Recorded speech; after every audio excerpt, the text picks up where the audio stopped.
Oh. I'm gonna write some stuff on here. Okay.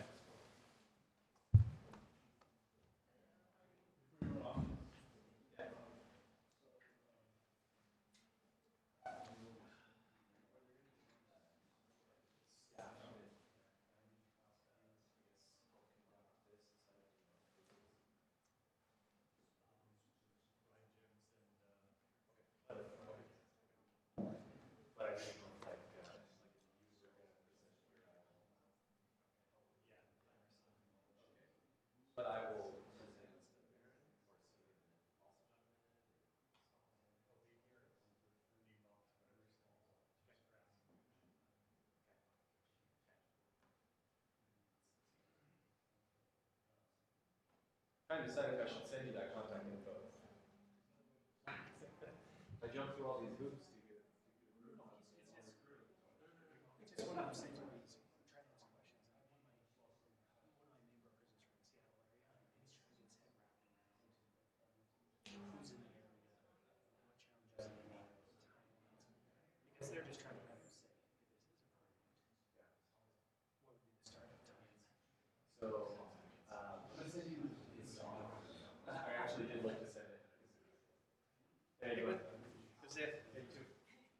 Well, how are you? Good. Every time.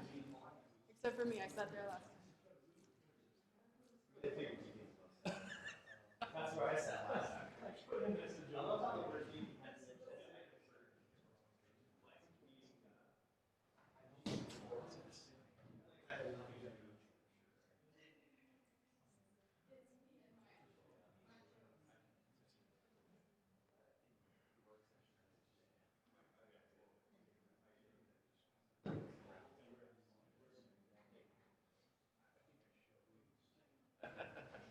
Here's one thing. There's one thing that is awesome.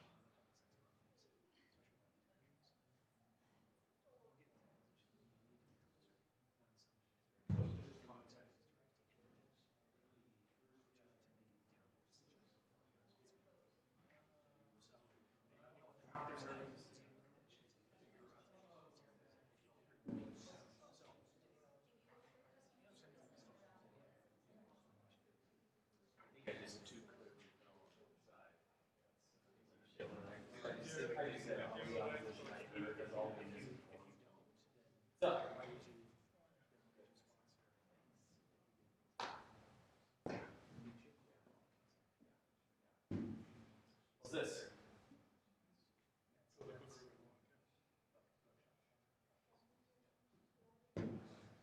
Sweet.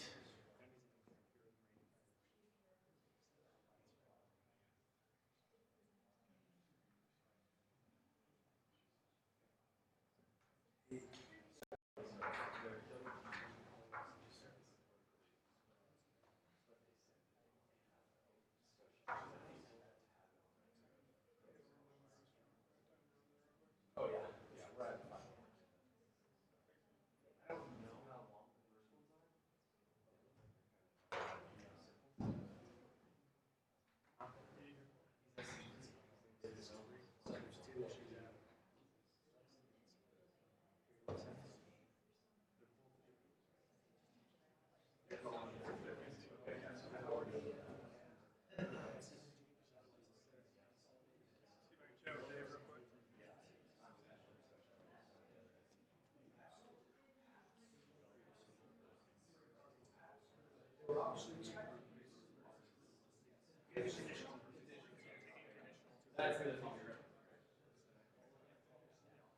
That would be great.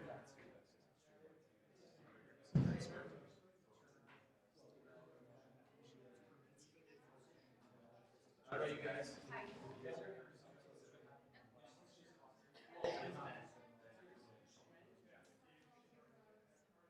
Well, yeah.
Good evening.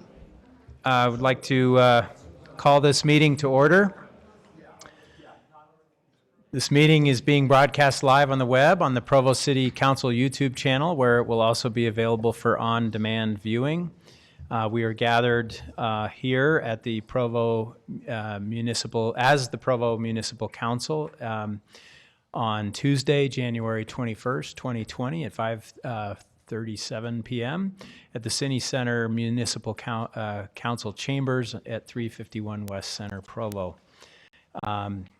Council requests that attendees help maintain the decorum of the meeting by silencing electronic devices, being respectful to others, and refraining from applause or other outbursts during the proceedings of the meeting. I will begin by requesting a roll call. I will start with you, Cliff Strachan. Brian Jones, David Shipley. Travis Hoban. Dave Sewell. George Handley. Harding. Shannon Ellsworth. Wayne Parker. All right, we excuse the mayor who's out of town. We're grateful for her service in representing us elsewhere. We will begin with an opening prayer that will be given by Hannah Salzel, after which we'll have the Pledge of Allegiance provided by Kylie Hall.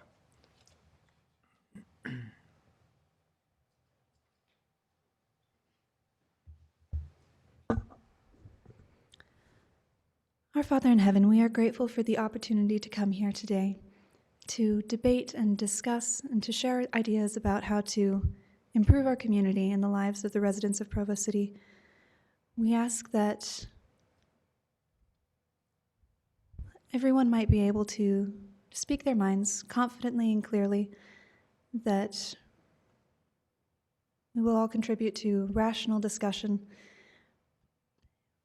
with polite, tactful diplomacy to reach the best solution for our communities.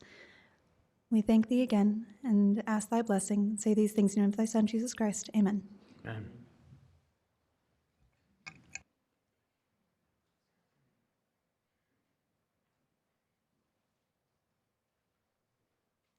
Please stand.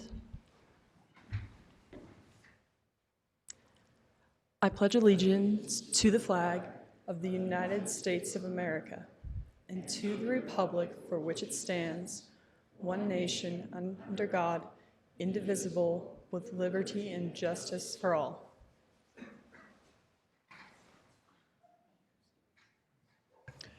I want to, before we move forward, just express public thanks to Kyle Hansen, who's works in information systems here in the city. We had a outage of our sound system here in the chambers, and this was discovered, from what I understand, relatively late in the day on Thursday, and he worked overtime on Friday and on Monday to get this system working, and so we're very grateful to him. Otherwise, we would be having quite a bit of difficulty right now, so we're very grateful for that. We will begin with our first item, which is a presentation of the 2020 census by Dixon Holmes, our Assistant City Administrative Officer. Council Chair, Vice Chair, Council members, thank you so much. So we actually have Javin Weaver's going to give us a real quick PowerPoint, just a real quick overview though, and this is not only for your benefit, for the benefit of the watching public, and I know all 5 of them at home eating popcorn right now are super excited about this, and hopefully 5 more will join them. But if you tell a friend and they tell a friend, then maybe we'll get this out. April 1st is the official census day, but on March 15th, everyone who has access to a computer can actually go to the census website and do the census. They can take the census, they can fill out the form, and it's in everyone's best interest. This is not something that Provo City owns, but we certainly stand to benefit and would want to encourage all of our residents to fill out the form. Again, as I mentioned, March 15th is the starting point. The official day is April 1st, and then it will run for some time after that. If you don't fill out the form online, then they will send you a form, and if you don't fill out that, then someone will come knock on your door if they can find you home or whatever. So it's quite an extended effort. And again, every person does count. We want to count every person. And our office, this Provo, is making a concerted effort, particularly for those who may have challenges with a computer because of age or language, or even just accessibility.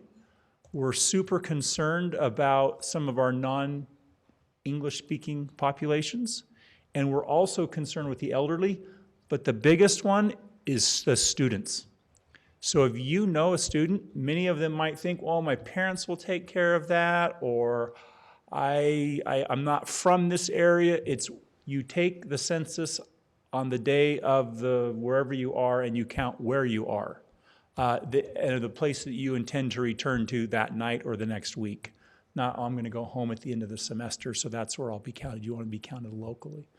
So anyway, I'm going to ask Javin to just run through the PowerPoint really quickly, but we'll probably continue to do this. There'll even be some social media. We may ask some of you as our local elected official / rock star / people of influence to be seen on social media or through your own social media channels saying that I've done the census and I would encourage others to do so. So with that, we'll ask Javin just to make a real quick presentation. And if you have any questions, happy to do that. Just thank you for your time. Thank you.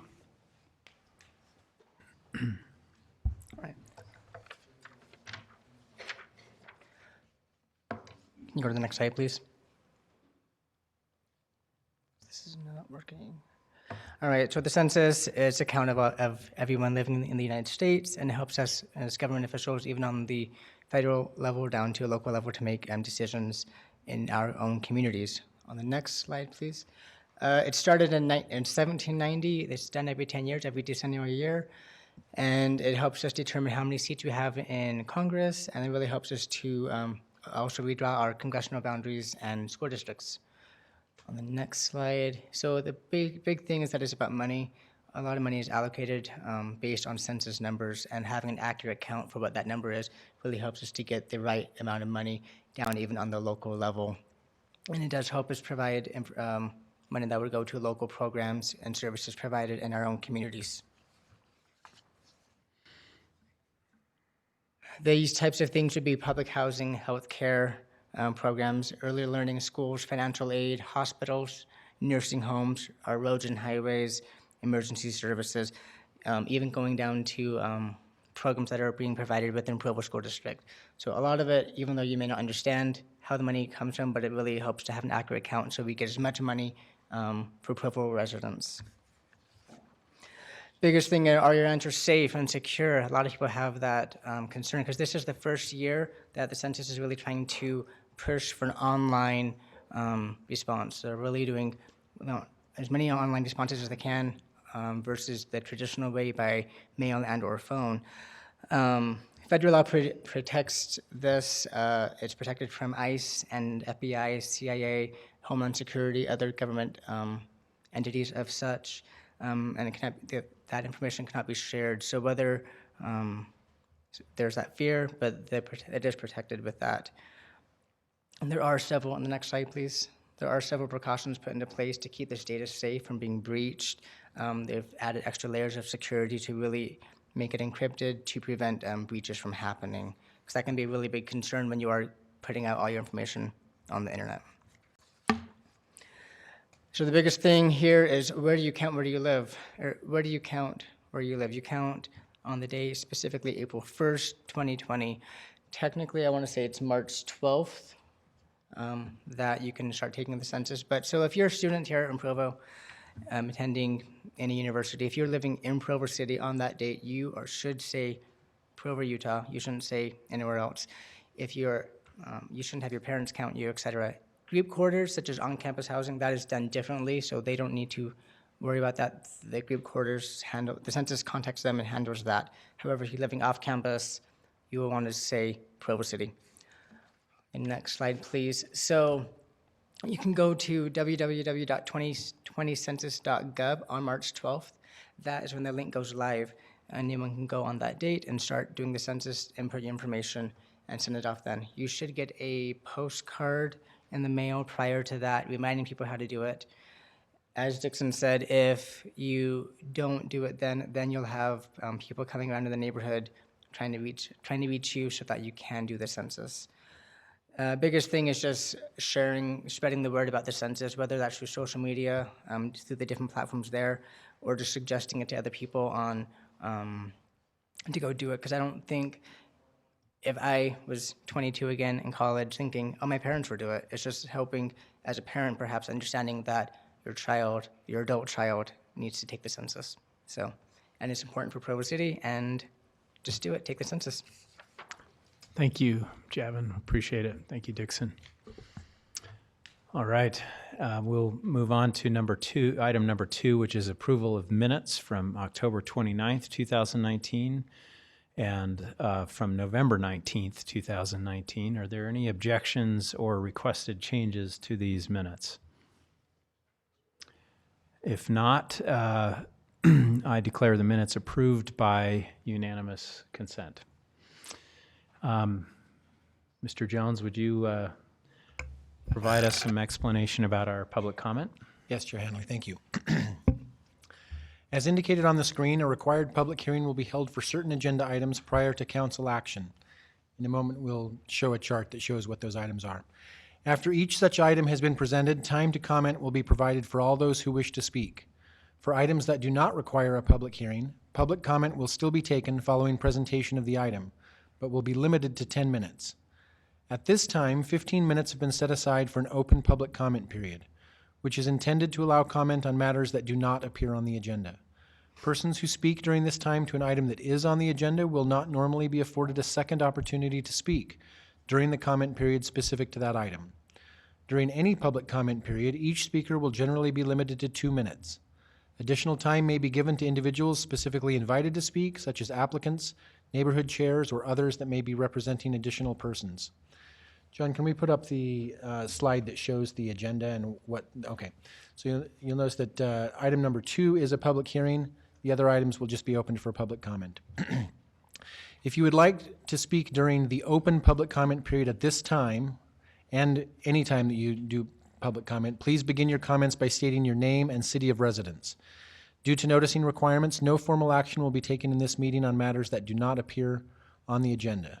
I'll turn the time back over to Chair Handley to open the meeting for public comment. Thank you. So any of those with comments are invited to approach the podium now for public comment.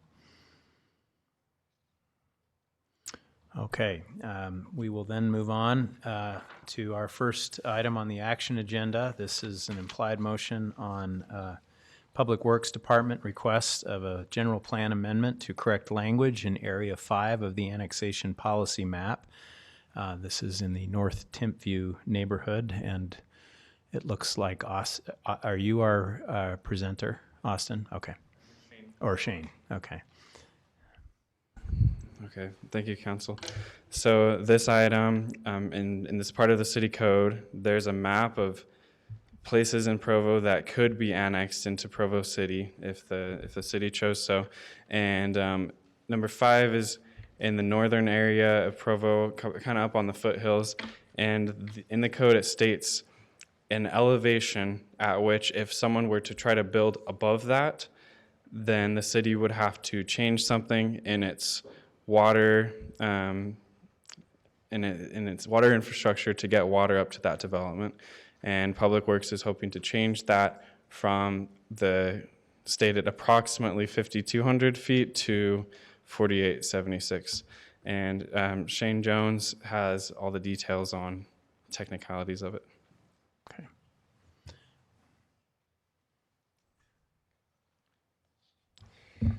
Council,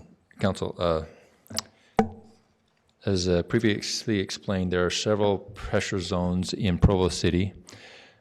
The intermediate pressure zone services most of the area in the neighborhood of Canyon Road extending north. And that pressure zone only serves up to 4,876, an elevation of 4,876, and still provide a pressure of 50 pounds per square inch at the top end of that zone. We've had a number of development or owners that live along Canyon Road that have property extending from Canyon Road up to the foothills. And they've come and inquired about development opportunities. And as they've inquired about that and we've researched it, we ran across this situation where it states that it's leading people to believe that they can develop up to an elevation of 5,200, which is not incorrect in that we do have pressure zones that can supply that elevation, but those pressure zones service property that's far removed from the Area 5 and that general vicinity there. And we felt like it was misleading people to indicate that they would be able to develop up to that pressure zone without any difficulties, because it would be very difficult to bring water from higher pressure zones to that area. And that's the reason and motivation for the request at this time. Thank you, Shane. Any questions for Shane from the council? Mr. Sewell. I was just wondering, does this represent any difference in the guidance that you're currently giving developers?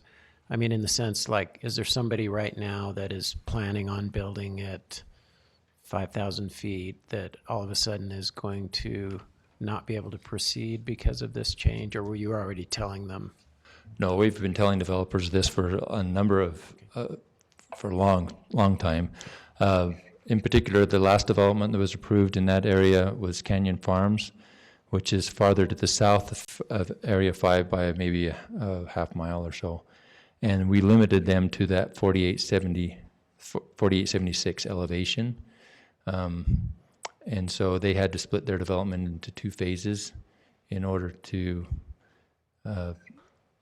stay below the 4876 elevation. We've also told several other property owners that have come in and asked questions the same issue. No one development has instigated this proposal. Thank you. We'll now open this item up for public comment as a public hearing. So if you would wish to make a comment to us about this item, please approach the podium. All right, seeing that no one is coming forward, we'll bring this back to the council for council discussion. Is there any discussion from the council members about this item? Mr. Harding. And perhaps I should have asked this during the presentation. The Planning Commission did recommend to the council that we not only approve this for Area 5, but also Area 6.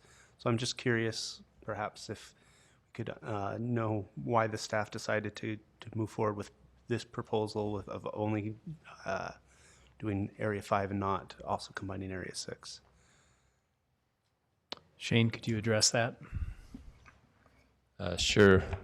It might be helpful to put the map of the whole general plan back up so we can see Area 6 in relation to Area 5. Thank you. Area 6 is to the east of Area 5, and the elevation 4876 runs right through the middle of Area 5. So anything east of Area 5 is well above the 4876 elevation, and we didn't feel like it was relevant for that reason. It goes without saying that Area 6 is above the elevation that we can adequately serve.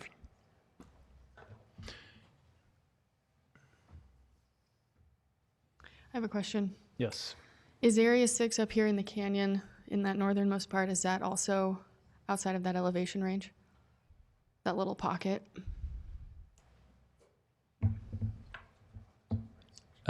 Yeah, I hadn't noticed that little tiny section that is bordering Provo Canyon. There are areas of that may be below the elevation, but it's far removed from any infrastructure we have in the area. So your question is a good one. It's just, yeah. There's no foreseeable impact right now. Yeah, yes, the answer would be we don't have any infrastructure in the area you'd have to go miles in Provo Canyon probably to get water lines there to service the area, and it would. Okay, so it's excluded for other reasons. Yes. Thanks. Thank you.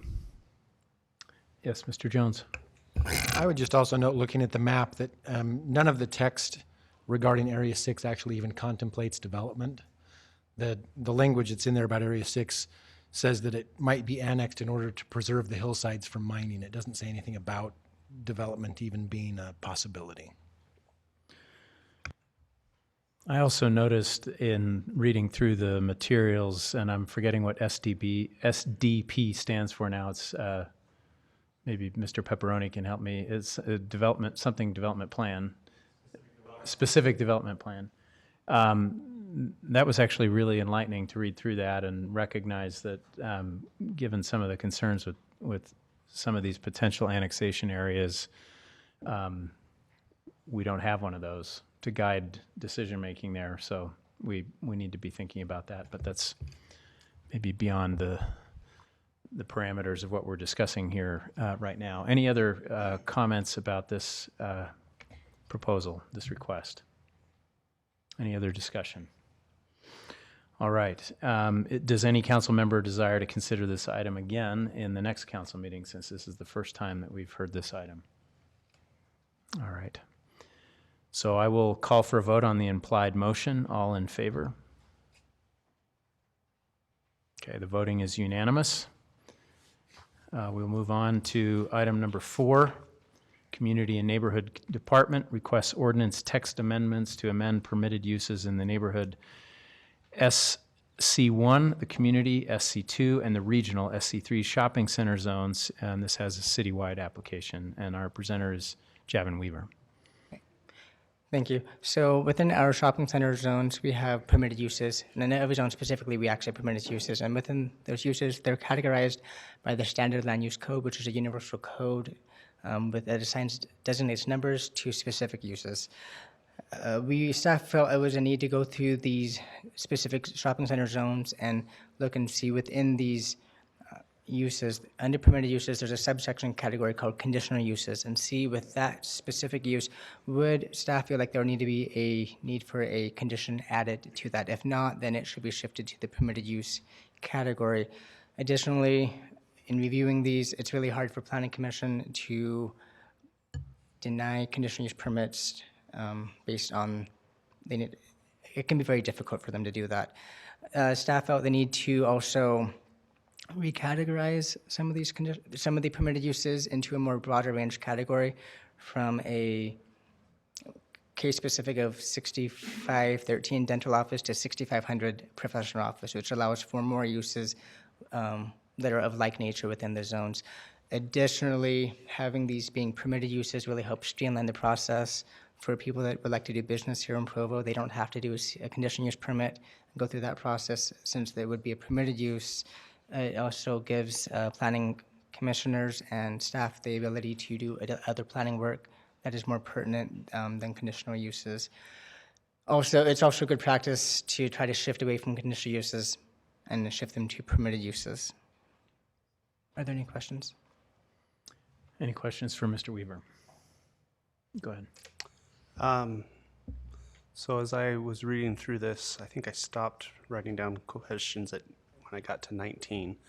And so I don't know how much of this we want to tackle in this meeting. Perhaps if we continue it, then I could meet with planning and ask some of these questions. But I guess first off, I believe it talks about, these are SLUs or Provo City standard land use codes. I was curious, are those SLUs available to the public? Correct. So these are universal, and they are also available on our website right now, the standard land use code. So if I wanted to come in and do a business here in Provo City, I could pull up the code, the shopping center zone 2 zone, look and see, can I do that there? And they would be able to identify whether that use should be permitted or not.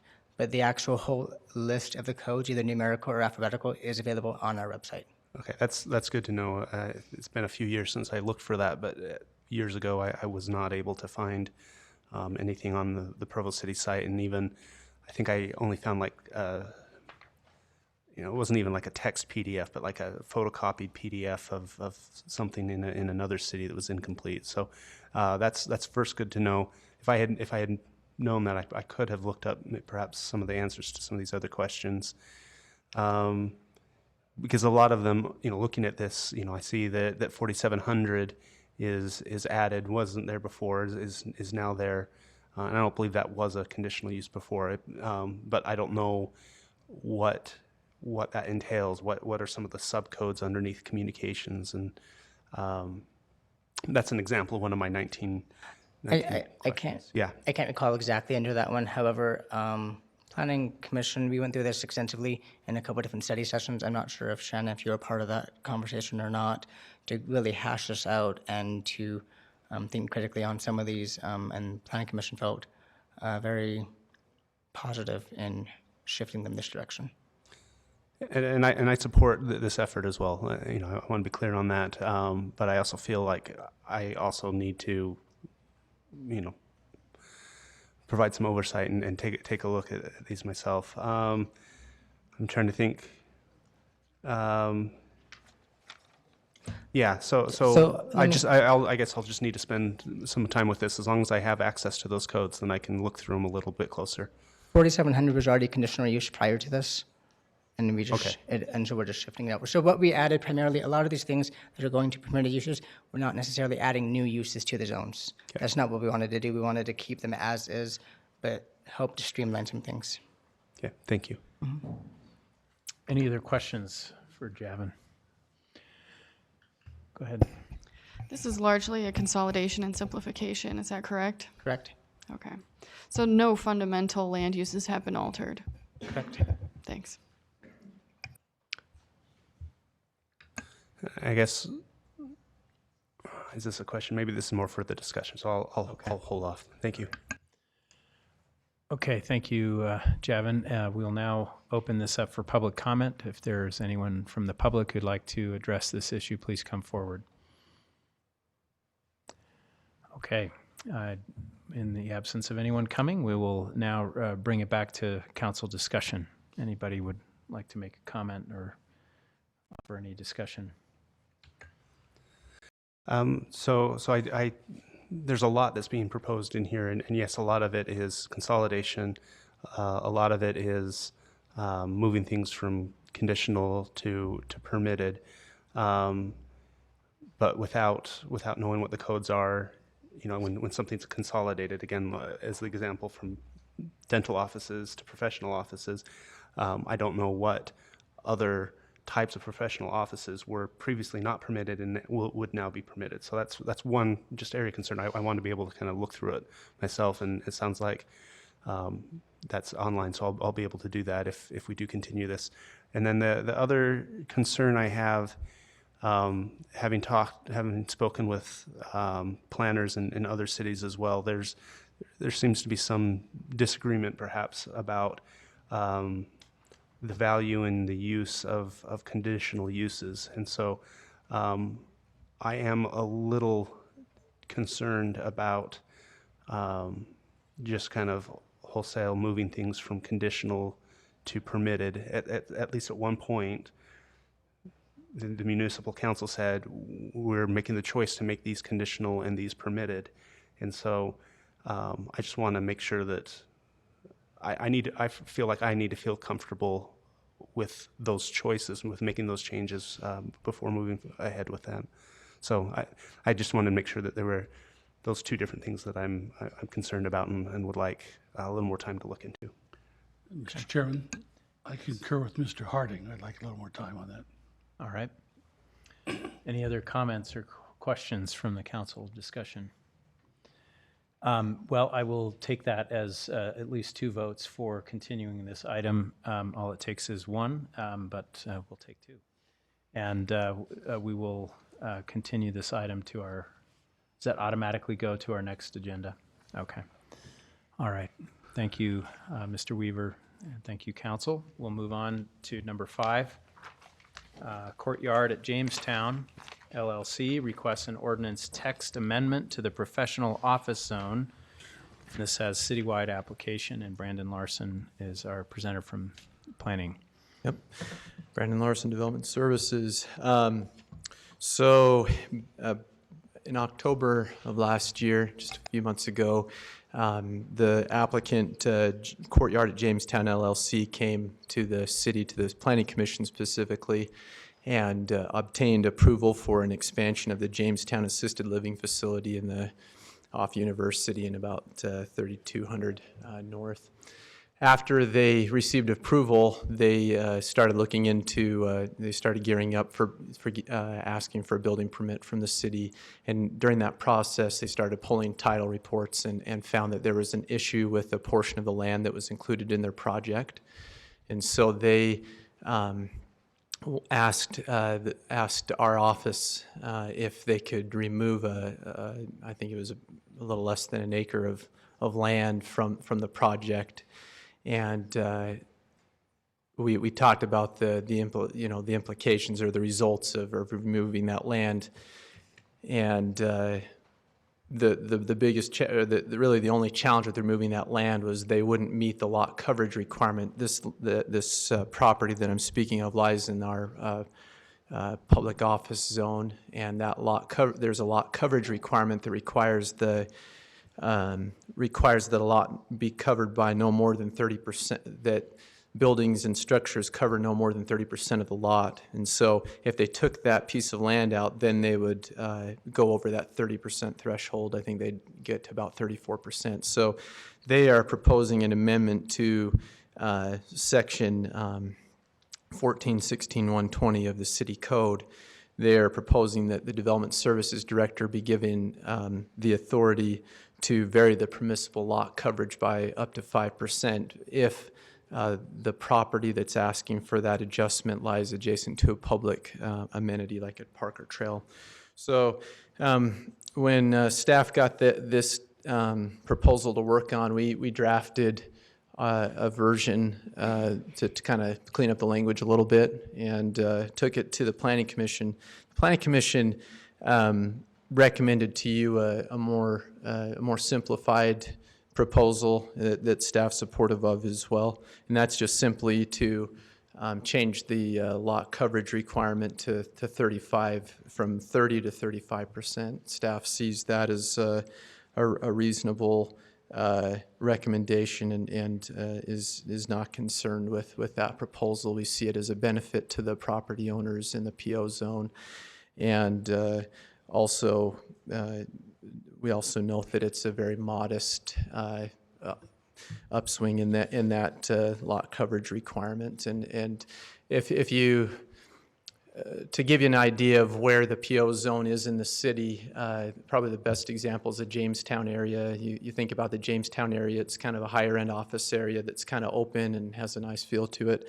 Bumping that up from 30 to 35%, I think, will still help to maintain that open feel. And so again, staff is supportive of that recommendation of the Planning Commission. So, thank you, Mr. Larson. Any questions for Brandon?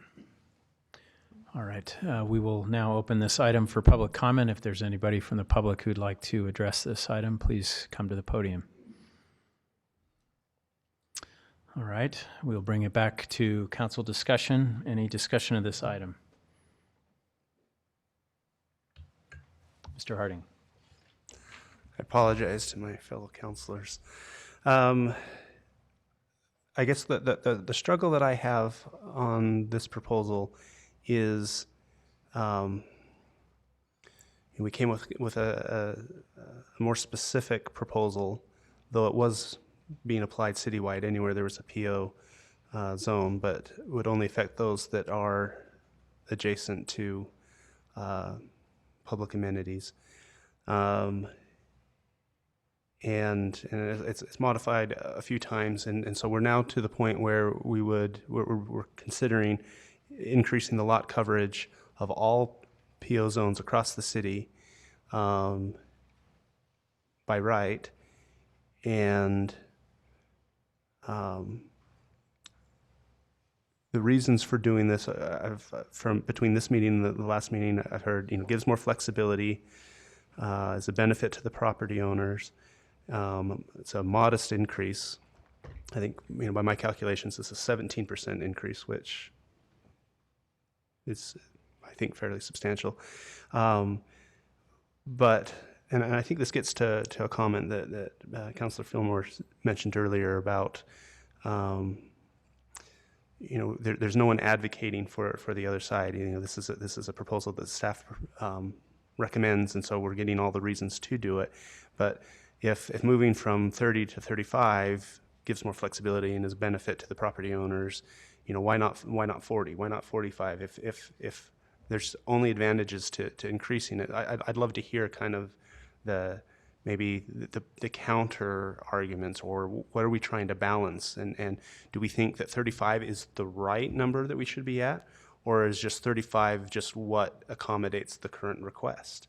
And so I guess that I'm not necessarily against increasing it. I sincerely wonder if we should be thinking about increasing it even more. Why aren't we considering more, or why, what are the reasons to not increase it? So those are the questions that are kind of rattling around in my head. 35 just sounds like it's what was needed for this one instance because of some title conflict, and rather than waiting for that to resolve itself, if we make this change, it accommodates that. But is this change in the best interest of the community for all of the areas that are affected? Thank you. Mr. Fillmore. Personally, I think that the change from 30 to 35% is a reasonable change, but I wonder if Brandon would like to comment on that, whether or not you consider different numbers. So the Planning Commission the Planning Commission put forth the number 35. I think there probably is something to the idea of getting it to that number that was beneficial. I would note that this afternoon before I came here, I looked at another zone that kind of allowed for some similar uses. The general commercial zone allows for professional offices. It's not super close to, it's not exactly like the PO zone, but it does allow for professional offices, which is kind of one of the main uses for the PO zone. And so lot coverage requirement for the CG zone is 0. There is no lot coverage requirement. And so I guess that goes to your point, Commissioner Harding, that there may be maybe it is wise to bump it up higher. I don't know, but what the Planning Commission brought to you is 35, and that definitely meets a need. But based on looking at the CG zone, you could bump it up. I would note the purpose and objective of the PO zone is to try to create something different than the CG zone or like ribbon zoning. It's to create a space for offices in primarily along arterials and major collectors, but not in strips. And so this lot coverage requirement that this 30% and potentially 35, whatever, in my mind helps to kind of create some spacing between businesses and creates a little nicer open feel like you see at Jamestown. And so I think there is some value. I think it was intended to be a little different than the CG zone, and so I would encourage that we have some type of zone that creates more of a park-like atmosphere for offices. So whether it goes to 40%, I think that'd still be fine. So, but anyway, so. Any other discussion from the council on this item? Does any council member desire to consider this item again at a future council meeting? All right, seeing no objections, then this I will call for a vote on the implied motion. All in favor? It is unanimous. With everyone in favor. Okay, we'll move on to item number 6. Quinn Peterson, Downtown Neighborhood Chair, requests an ordinance amendment to allow approval of restaurants with ancillary microbrewing as permitted use in the SC3, DT1, and DT2 zones, and this has citywide application, and it looks like Aaron is our presenter for this item. Take it away. Yeah. Thank you, Council. And I'll be brief. I know the applicant has some things to say on it, but just to give you the history of where we're at, the applicant came in with this proposal. We helped to craft the very simple line additions into the code. Staff opinion of this is that the proposal is not much different from what you can have in a restaurant. So we've recommended approval. Planning Commission also recommended approval. There's a summary there of kind of the reasons why, and I'll take any questions you have, but like I said, I believe the applicant has some more to say on it. Thanks. All right. Any questions for Aaron before we turn it over to Quinn? Okay, thank you, Aaron. Thank you. I decided to change my hat so I didn't look as homeless as earlier today. We're fortunate enough as a business community to have, as I mentioned in the Planning Commission and to you guys earlier today, 78 different eating establishments in our downtown, between coffee shops, restaurants, all sorts of different places to grab food. And a really unique quality of these different eating establishments is they're all locally owned, every single one of them. We have a really neat community because of its diversity. So many people gain experiences living in other countries, and often they bring back a family member from that country or just a flavor for that country. And so we get a really awesome opportunity for a whole variety of food in our downtown. A number of years ago, when I was hired onto this position, we took a survey of the business community of top priorities. And in my first year in 2017, one of the very top priorities for my board and for all the businesses downtown was alcohol ordinances. 15 or so years ago, our downtown was rapidly vacating. It was becoming wildly vacant because of the emergence of malls and the online retail environment. And as the downtown was vacating, it was quickly filling up with bars, tattoo shops, smoke shops, and pawn shops. And our downtown is unique. There are not many downtowns in the state or in the country like ours because it is a historic downtown. And that doesn't just mean that it's old, but it's actually on the National Historic Registry. There are certain steps that we take to preserve the historic element of our buildings and of our downtown that make it desirable now. We kind of go through different ebbs and flows and trends with, like I said, malls and online. And right now, a lot of the online experience that you cannot emulate is the experience you have when you're in a place like downtown. So we're really grateful that 15 years ago, when the downtown was filling up with these 4 different businesses, City Council stepped in and they said, we need to put a stop to this before we lose our downtown. And I'm very grateful that they did. That decision really did help preserve a lot of the businesses and the buildings that we have. Part of why we're making this presentation today is because that was roughly 15 years ago. And the downtown has changed drastically. Online has changed drastically. And we no longer have these vacancies. As we're thriving and our prices are going up, the demand to be in our downtown is great. Not only has our downtown changed because of the high demand and the preservation of the National Historic Registry, but we have a convention center. Our convention center is a humongous portion of the economic driver of the businesses downtown. I get the opportunity to work with the convention center as they court different groups that are coming to town, whether it's a convention of business owners, athletes, or it's a corporation looking to relocate. When we take these people to lunch and we show them the unique qualities of our downtown, they're always shocked, surprised. They didn't know Provo had so much to offer. But the number one reason that they don't choose Provo or the Utah County Convention Center is that we don't have adequate alcohol establishments. The dive bars that we have on Center Street, they serve their purpose. But because this decision was made 15 years ago to prevent them from taking over the downtown, they're a relic of 20 years ago. They're a relic of an old time in the world of alcohol consumption. There have been a lot of changes in that industry, and some of those changes are brew pubs. The request that we make today, and we hope that as I outline just a couple of the points on this, we can eliminate any concerns. I know that there's a group of people here tonight that have concerns about this issue specifically, and I think that's important.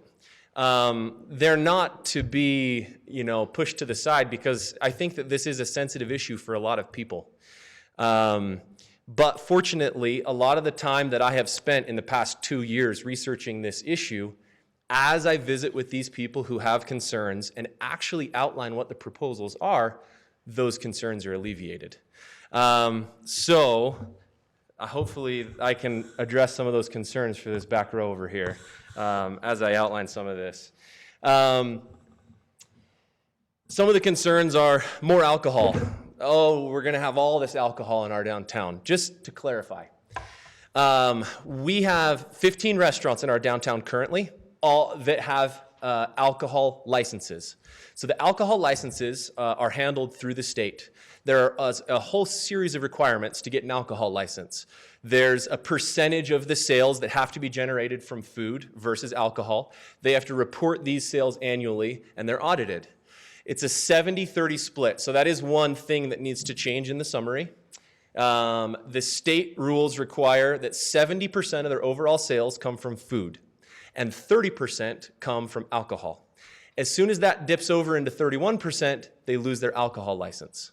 The state watches and regulates these percentages, and so a brew pub falls into this category. A brew pub is not a bar, and the word we use, brew pub, is quite alarmist. Truly, what our request is that these 78 different locally owned chefs have the opportunity to brew their own alcohol. When it comes to the void in tourism, when we go visit a place, I know that I've visited with several of you individually, in fact, all of you.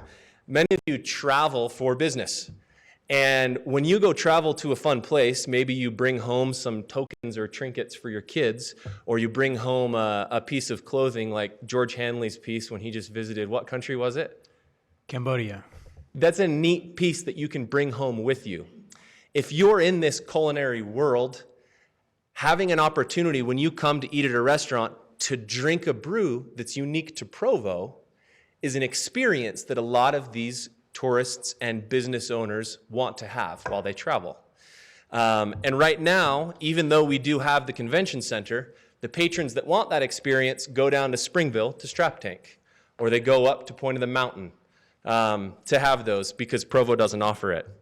So the rule is it has to be a 70-30 split every year. It's not a whole bunch of alcohol. Now, we could have another 10 or 15 restaurants that move in, and they do get licenses to serve alcohol because there's no rule against it.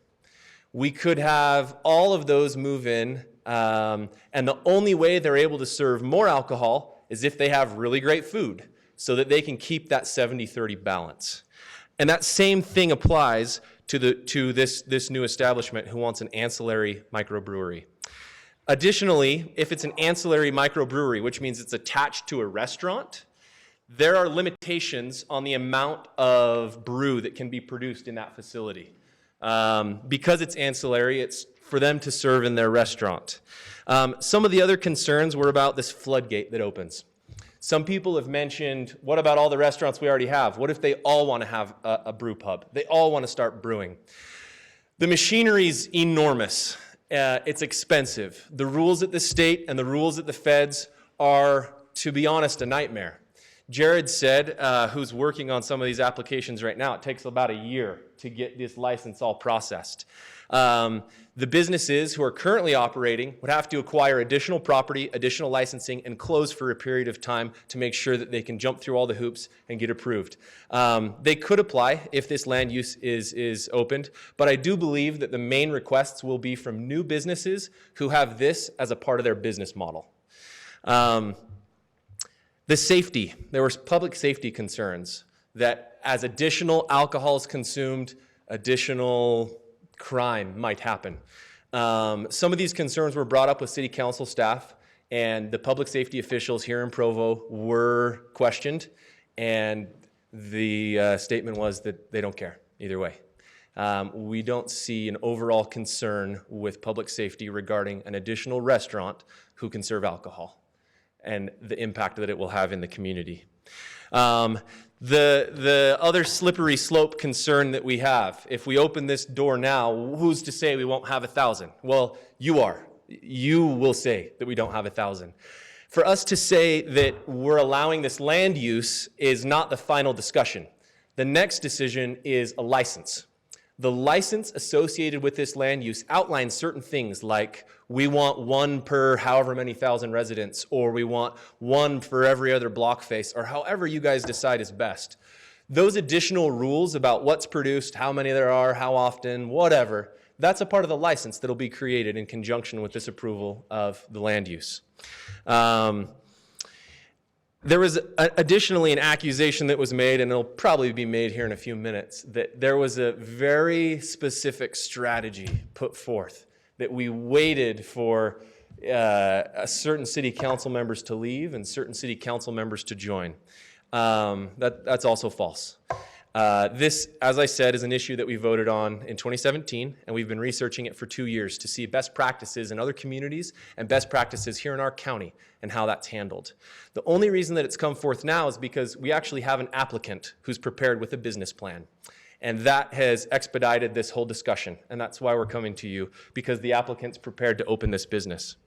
I just want to close with a little bit of personal motivation. I had the opportunity to run Unhinged in downtown Provo for 4 years before I had this job.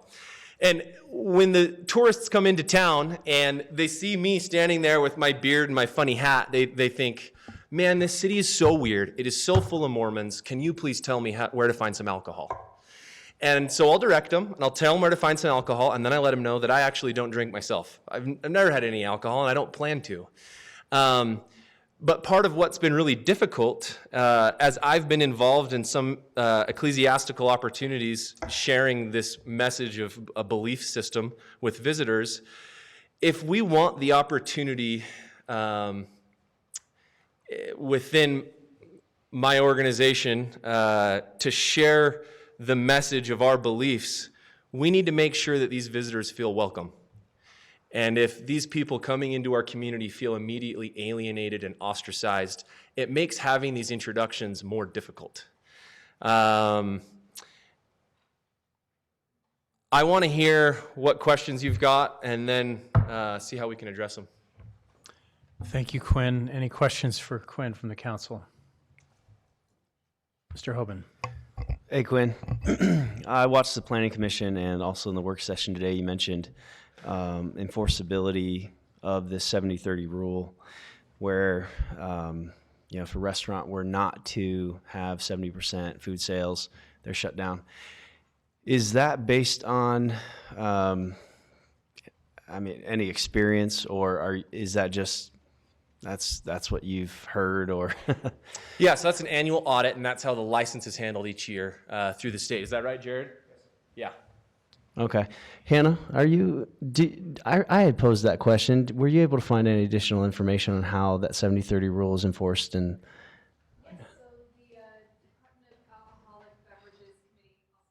yeah, thank you.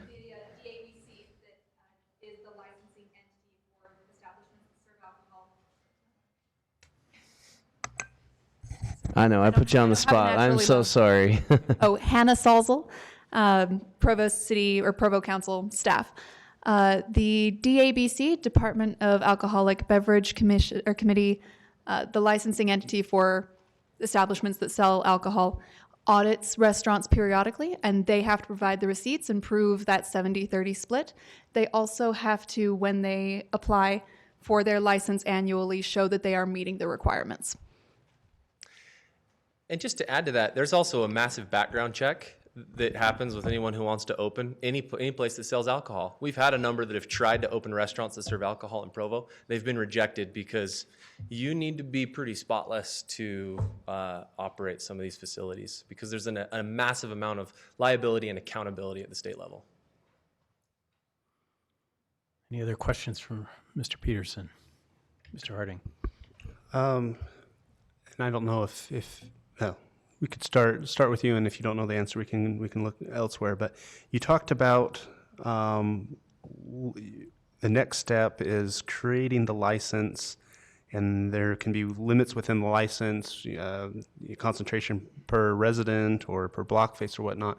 I'm not familiar with that next step. I felt like with this change in and of itself would allow this ancillary use, and I felt like that was, we were done with that. So help me understand that a little I'm afraid more. not. No, you do need a license. So the mayor's office has been working on ironing out some of the details with the legal team on what the license is going to look like. I don't know more than that. Mr. Jones? Yeah, so as Mr. Peterson mentioned earlier in his discussion, what's in front of you tonight is whether or not this would be a permitted use as far as a land use category. Even once applied as a permitted use, you'd still have to have a license, a business license from the city. We don't currently offer a business license that would qualify. So as he just mentioned, I think there are my understanding is that there's some drafts circulating of potential language that would be added to our alcohol licensing section of our code that would then allow a license. Further, I suppose while I have the mic, I probably ought to mention, because it might come up later, that in addition to the local license, as Mr. Peterson has already indicated, they also have to get a state license. Part of getting the state license is obtaining local consent. Right now, well, let me back up. State code requires that the local consent be obtained from the governing body, which is the council. However, there's currently a section of Provo City Code that delegates that authority to the mayor. So right now, the local consent can be granted by the administration anytime an application comes forward. And the whole reason why I bring that up is because as you're considering options and thinking about whether there are floodgates that are being opened or not, as I mentioned to council leadership last week when we talked about this, one option for you in the future, if you are concerned about that, is to change that local consent provision, which would then actually require the council to approve. Now there is a downside to that, because then the council has to consider and approve every application. But then you get to see me more often. Thank you, Mr. Jones. Ellsworth. Did you do any research in Lehigh or in Springville where comparable businesses and land uses have been established? No, I love understanding the needs and helping make things happen, but that sort of research is not my forte. So we did have several people in the economic development department do that research, and that was part of the 2 years that we spent kind of understanding the other communities. So I don't know if I could answer any specific questions, is my point. That's okay. I think staff But we will- did overall look. Yeah, and I'm sure our staff will look into it as well. Thanks. Mr. Fillmore. Mr. Peterson, I want to come back to enforcement and get a better handle on that. Is it your understanding that the state agency audits every eating establishment that has an alcohol license every year? It's not a random or a spot check, but every establishment? I was under that impression, but I'm not sure. It sounds like it might be random, as was commented a minute ago. Hannah, do you know? The question is whether or not the Department of Alcoholic Beverage Control Commission, whatever The that is. DABC, yeah.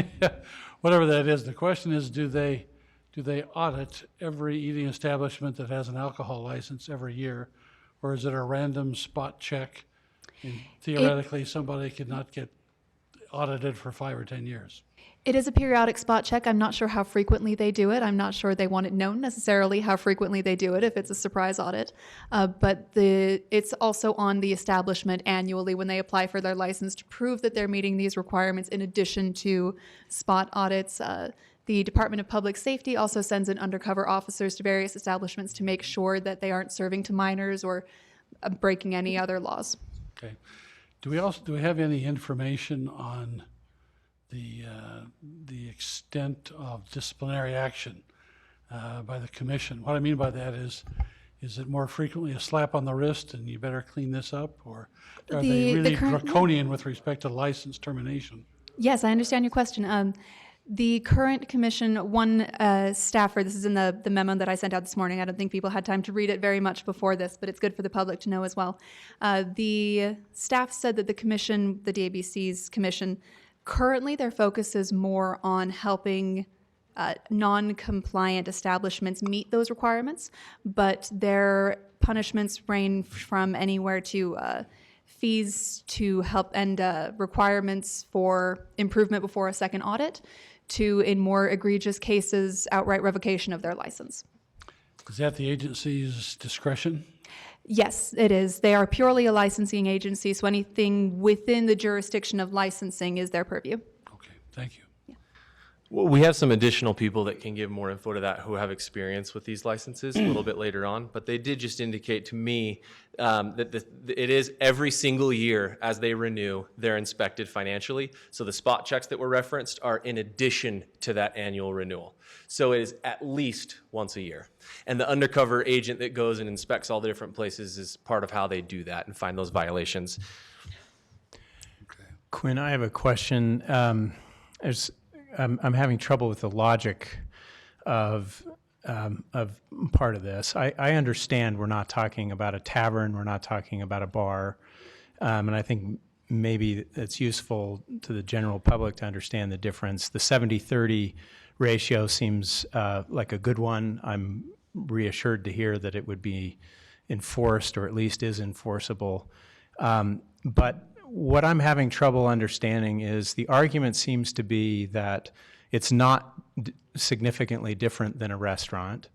So while I understand that it's significantly different than a bar, that alcohol is not the sole or even maybe even the primary focus, at the same time, the argument you're making in favor of it seems to be suggesting that this is going to meet a need, demand for more alcohol served in the city. And so that's where I see a contradiction. If it's not any different than a restaurant, then why ask for it at all? And why spend all that money if it's not going to incentivize the need to sell more alcohol in order to cover those costs? Sure. Fortunately, in this situation, the market dictates a lot of that success. Is, why spend all that money if you can't make a business plan out of it to be profitable? A huge part of the difference is that a lot of these people who want to go have a good drinking experience, it's not just to go drink for the sake of drinking, but it's to be social, probably with family or professionals, with a meal included.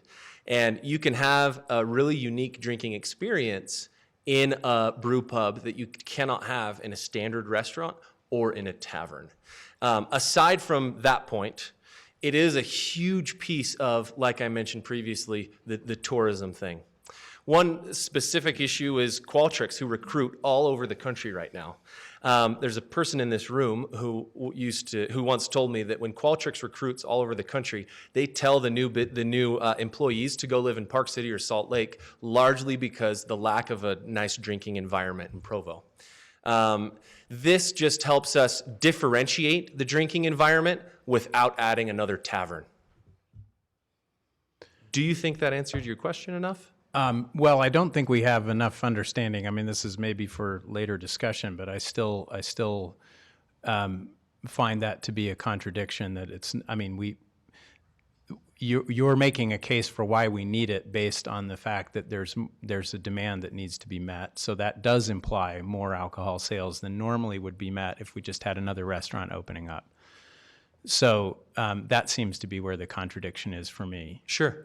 I think there's, I guess, a lot of different ways that this could be answered because there's not one silver bullet. But I think that, yes, tourism is a part of it. Yes, is it going to, I think the question is, are we slicing the same pie smaller by pulling some of the people from the current taverns and from the Olive Garden and Wingers and all the places that everyone in Provo already eats that serve alcohol? Are some of those people now going to eat at this new place? So is it a pie that's just being sliced smaller? Or are we losing a lot of our market who's driving down to Springville to go to somewhere like Strap Tank because there's a local brew, or up to Point of the Mountain for another local brew? Are those people now just going to enlarge the pie? I think that the answer is both. And I think that there's a lot of other people in the room that can contribute to that answer as well. So there's a handful of half answers for you. All right, thank you. Any other questions for Mr. Peterson? All right, thank you. We may have more questions for you later. We will now open this item for public comment. Let me just clarify a few expectations about how this will work. If you're not familiar with it, you're welcome to come to the podium in the order that you line up. Each person will have no more than 2 minutes, and there will be a slight, not a very loud bell that will ring, and I want you to be listening for it. I don't want to be rude and cut you off, but we do want to be fair to everybody so that everybody has equal time. And so I want you to be mindful of that, as will I, to try to manage our time. So we will now open up for public comment.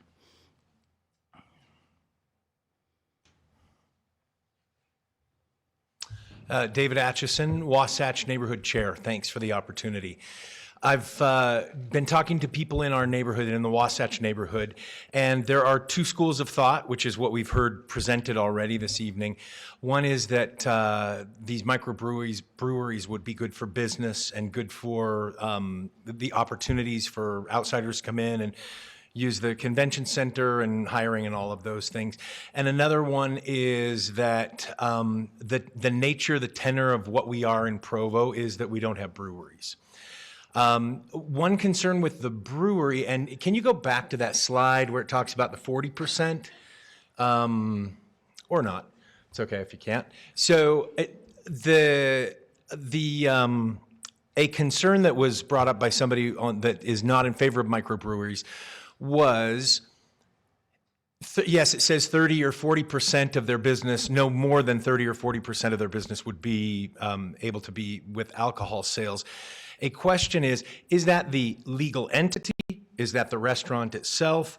Because it seems that building a brewery would mean that you'd need to get a little more, you'd want to get as much income as you could and output from your equipment that you bought.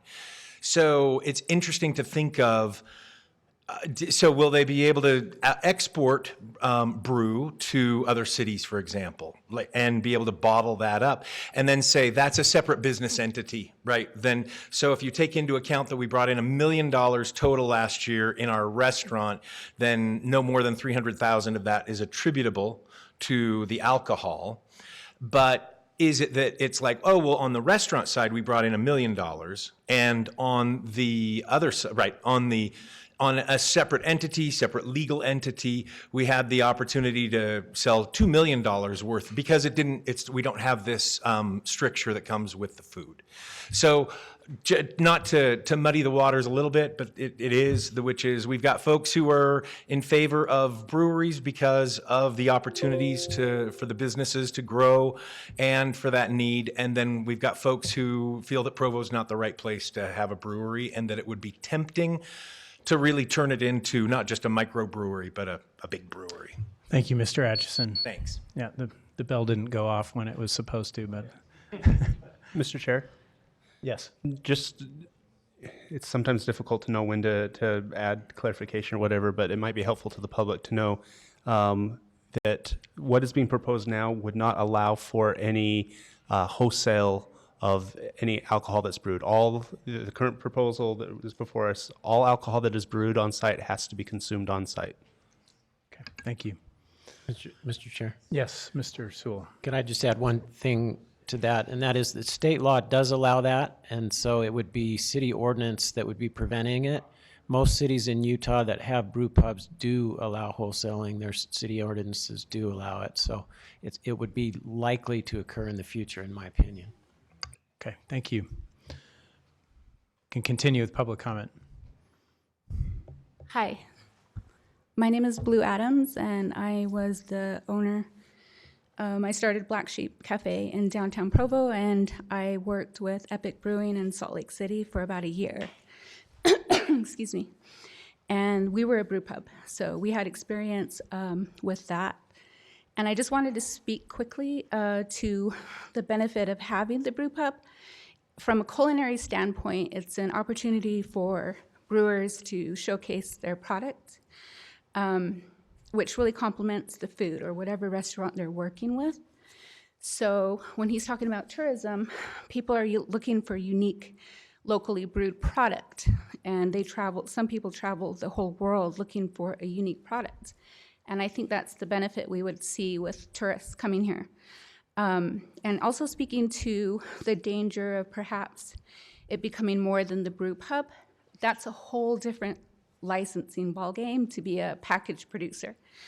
Excuse me, I caught a cold yesterday. But so for someone who ran a brew pub, there's no way in heck I would try to go after a package license. It's extremely expensive. Even to get it is near impossible. So that's not something I would look for as a proprietor of a restaurant. But I do see the value of it. Locally brewed beers have a little higher price point. So the people that we attract they're not people coming in to look for a bar to get, inebriated. They're looking for a literal dining experience paired with a good beer. That's what they're looking for. So I appreciate his efforts in bringing this forward, and hopefully we can all benefit from it. Thank you. Thank you, Ms. Adams. My name is Steve Christiansen. This sort of reminds me of the Music Man. We've got brew that starts with a B that rhymes with T that stands for trouble right here in Provo City. Joe Raker, president of Explore Utah Valley, said to the Planning Commission recently that brew pubs and microbreweries are, and I quote, one of the hottest items in destinations nowadays. It is the thing that drives people to a community. It is something that helps make a destination unique. So what I hear him saying is we want to be unique just like everybody else. Boutique beers are not and should not be the thing that make Provo unique. Quinn said earlier that in their post-mortem analysis of why businesses don't locate here or conventions are held here, said that the number one reason is that the city didn't have enough nice alcohol establishments. Seriously? That's the number one reason? We're not doing marketing well enough if that's the number one reason. Surely we can do better than that. I don't go to Chicago because I don't like the unions there. I've done trade shows. And certainly there are reasons why you don't go to different places. But we can do better if the lack of alcohol is the number one reason why people are not coming to Provo. A person's positive Provo experience shouldn't be based on the variety of its alcohol. Now, the Provo Planning Commission, I just need to remind them that the sign outside of Provo says, "Welcome home." Now, we accept visitors, but don't forget that the homes and culture of the majority of the people are different. And our uniqueness and our culture is different. Sure, we'll accept microbreweries awkwardly, gracefully, but it's not our culture. That was the bell. Thank you. Thank you very much.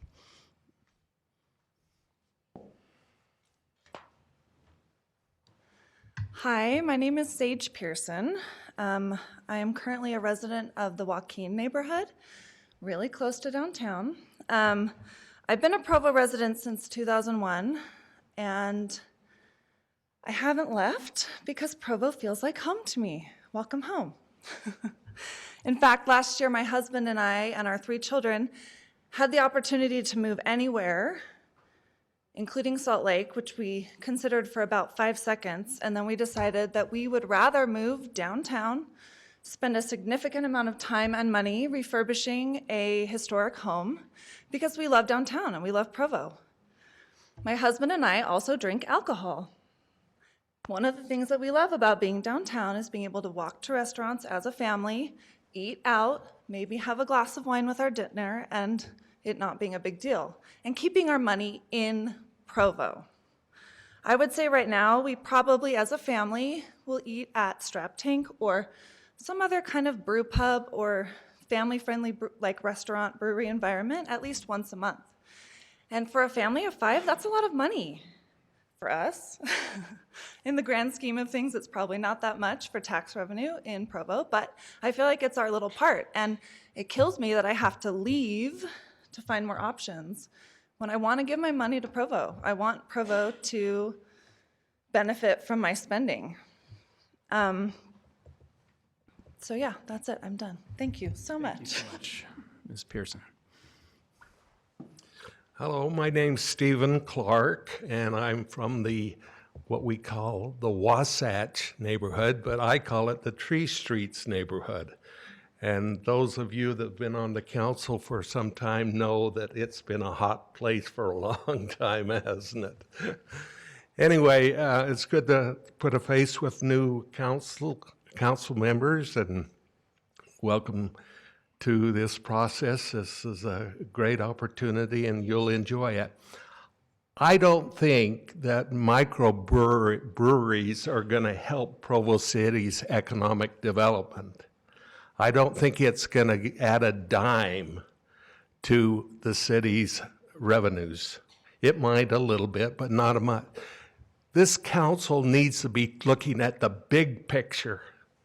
And what is the big picture? Economic development. Our malls are all in bankruptcy. You go to our South Mall, half of the spaces are empty. Dillard's are going. Look at the strip malls, half of them are empty.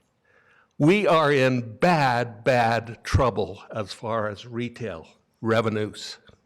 And if you as a council don't get going on either putting more money into economic development or getting a team together that can go out and recruit and get things going, we're going to be a bedroom community to Orem.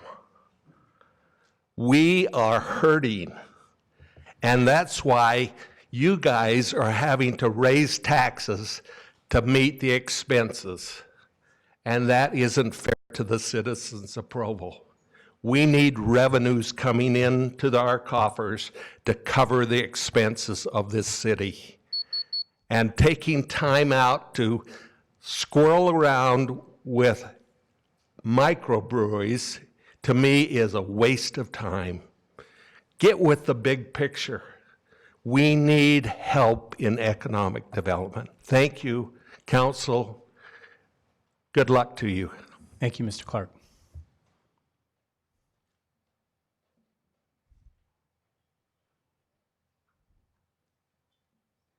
Hi, my name is McKay. I live in downtown Provo. I'm a teacher here, and I also... Excuse me, McKay, can we have a surname? Oh, McKay Linker. Yes, I love downtown so much. People call me the queen of downtown Provo sometimes, my friends mostly, because I love it so much. I help run the art stroll. I do lots of things downtown. I go there probably every other day or more. And I just found one of the previous speaker's comments really interesting when he said, welcome home, but he thinks that it should be like his home, when I think we should be welcoming all types of homes. We have the most amazing local art, the most amazing foods, shops, and they're all locally owned. There's a special character here, and I don't know why we would limit that to just those things and not this new experience with beer. I don't drink alcohol, but It just seems like if it's welcoming a new type of people into our downtown, it's not going to harm anyone who doesn't drink. As it's been stated before, there's a limit. It's a nicer type of place. It's not affecting any of the people who don't want that. It's just bringing something new that there are people here who want. And there are people, it's not just tourists, there are people who live here that drink alcohol. So that's great if you don't, and this can be your home. But if you do, bring it in, right? So that's what I have to say. Thank you, Ms. Linkard.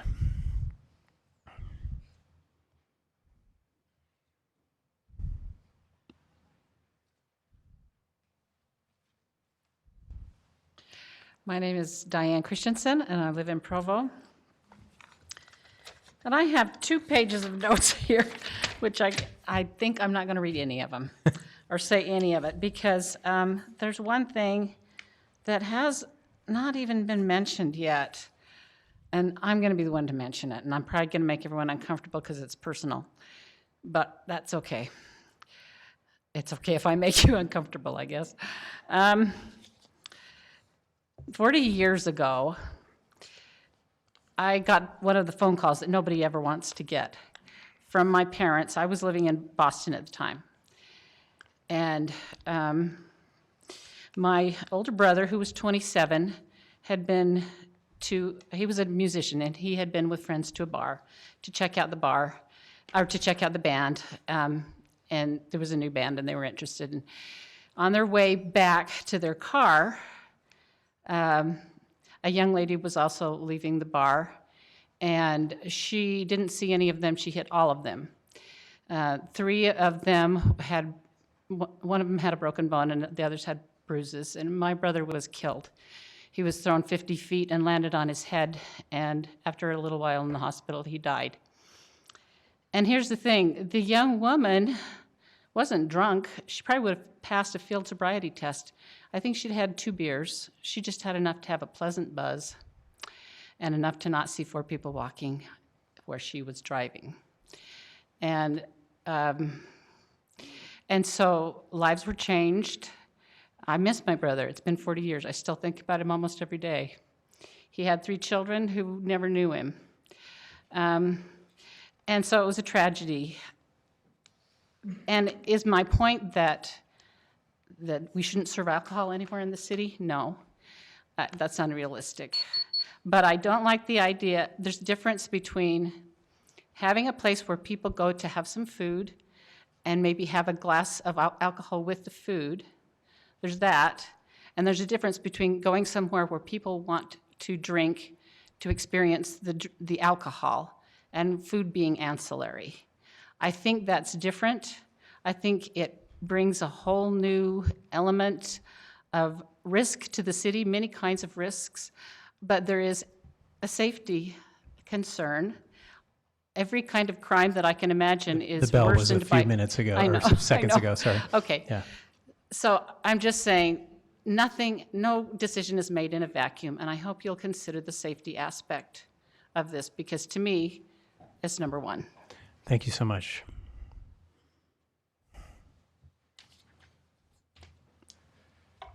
Good evening, Council. My name is Chad Pritchard.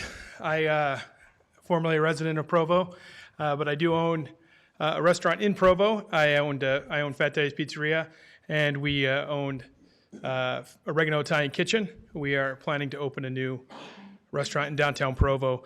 I do not open, or will not open, a brewery, a microbrewery, or however you want to call it. I do feel, though, that there is a need for this in the city. I am the president of Explore Utah Valley, the chairman of the board of Explore Utah Valley.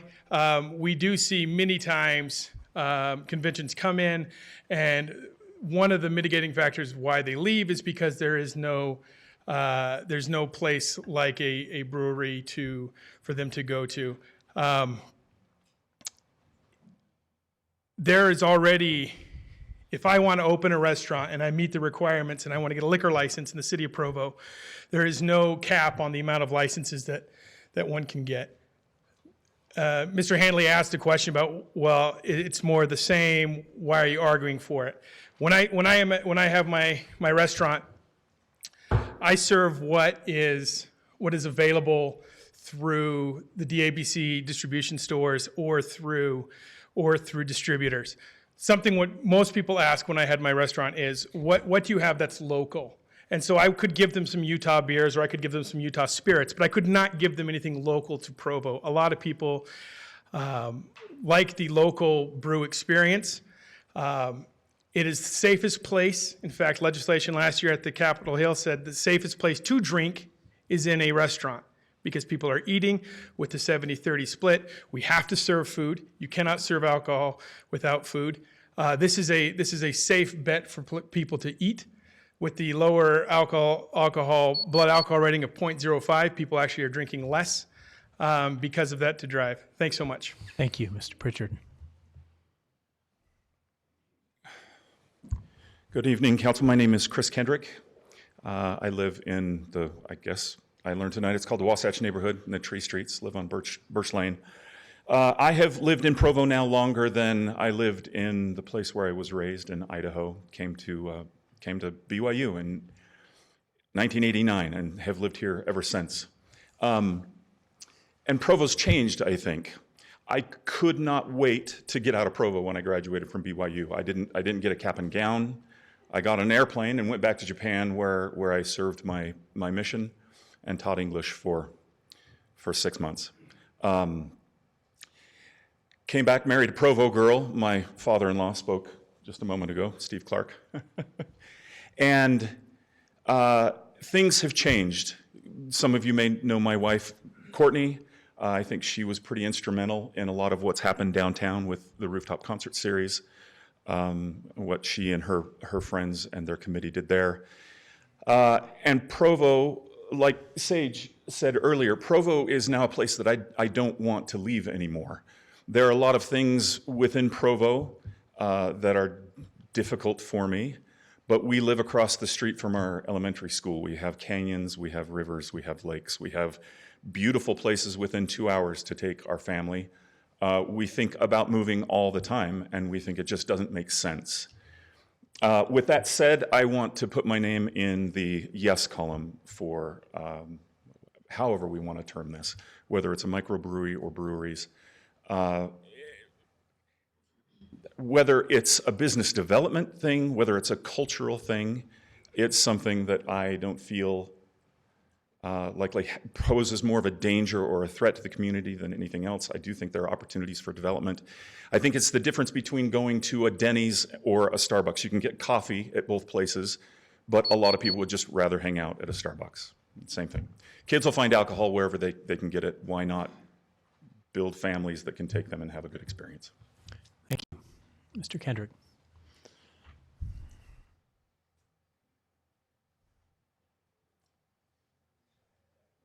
Hello, Council. My name is Matt Beatty. I live in the River Bottoms neighborhood.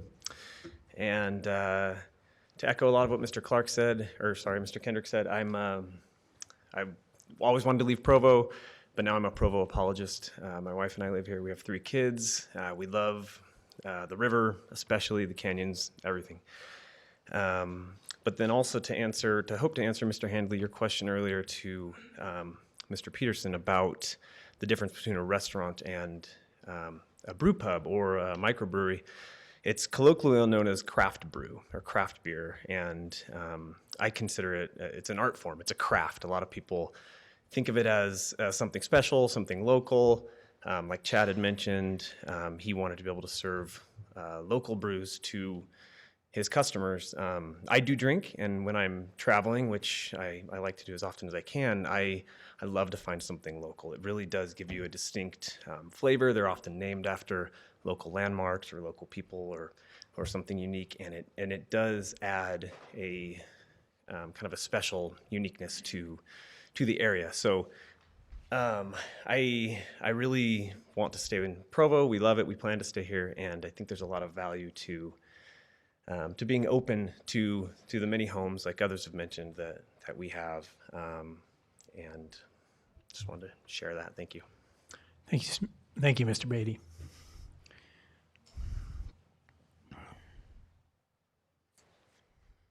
Kay Van Buren, Provo residents, thanks for your service. I'm about 30 seconds long, but I'll read fast. Okay. It says, I'd like to start with a quote from Norm Thurston, a state legislator. He said, "The current fad of brew pubs has only one objective, to make the consumption of beer and alcohol in general more appealing. The end goal of this movement is to increase both the number of people drinking alcohol and the amount of alcohol sold. My question is, at what cost?" The Provo City Vision 2030 plan states the following: Objective 3.62, foster a healthy lifestyle and wellness. Goal 6.2, promote wellness and preventative health care among Provo City residents. Goal 6.5, promote appropriate drug-free lifestyles among all residents. And Objective 11.4.1, reduce the number of fatalities and injuries from traffic-related accidents. The recent national conversation around addiction has been dominated by opioids. It's rightfully so. Opioid overdoses claimed 42,000 lives in 2016. The fact is that alcohol kills roughly 88,000 Americans each year, more than double the number of opioid deaths. Alcohol misuse and alcohol use disorders cost the United States approximately $249 million in lost productivity, healthcare expenses, law enforcement, and other criminal justice costs. In 2014, 9,967 people were killed in car crashes while driving under the influence of alcohol. 6 Americans die every day from alcohol abuse. I believe limiting consumption of alcohol, not increasing consumption, can go a long way in addressing these problems. The National Academies of Sciences recommended a group policy responses, and they were: increase alcohol taxes, limiting when and where alcohol is sold, and adding treatment courts for DUIs. Another report suggests some other policy-level interventions that have been successfully implemented. Number 1, minimal legal drinking age. Number 2, raising alcohol prices. And number 3, limiting where and when and to whom alcohol can be sold. I hope this issue is not continued tonight. I would encourage you to vote now against this ordinance. There doesn't need to be more evidence showing the harm alcohol consumption and abuse brings to the community. A few dollars in tax revenue is not worth the hurt and damage and destruction alcohol consumption and abuse brings. I close my remarks again quoting from Representative Thurston. He said, "The answer is simple. Please oppose policies that make alcohol consumption more appealing and embrace policies that combat the increase in public health and other problems that come from alcohol consumption." Thank you, Mr. Van Buren.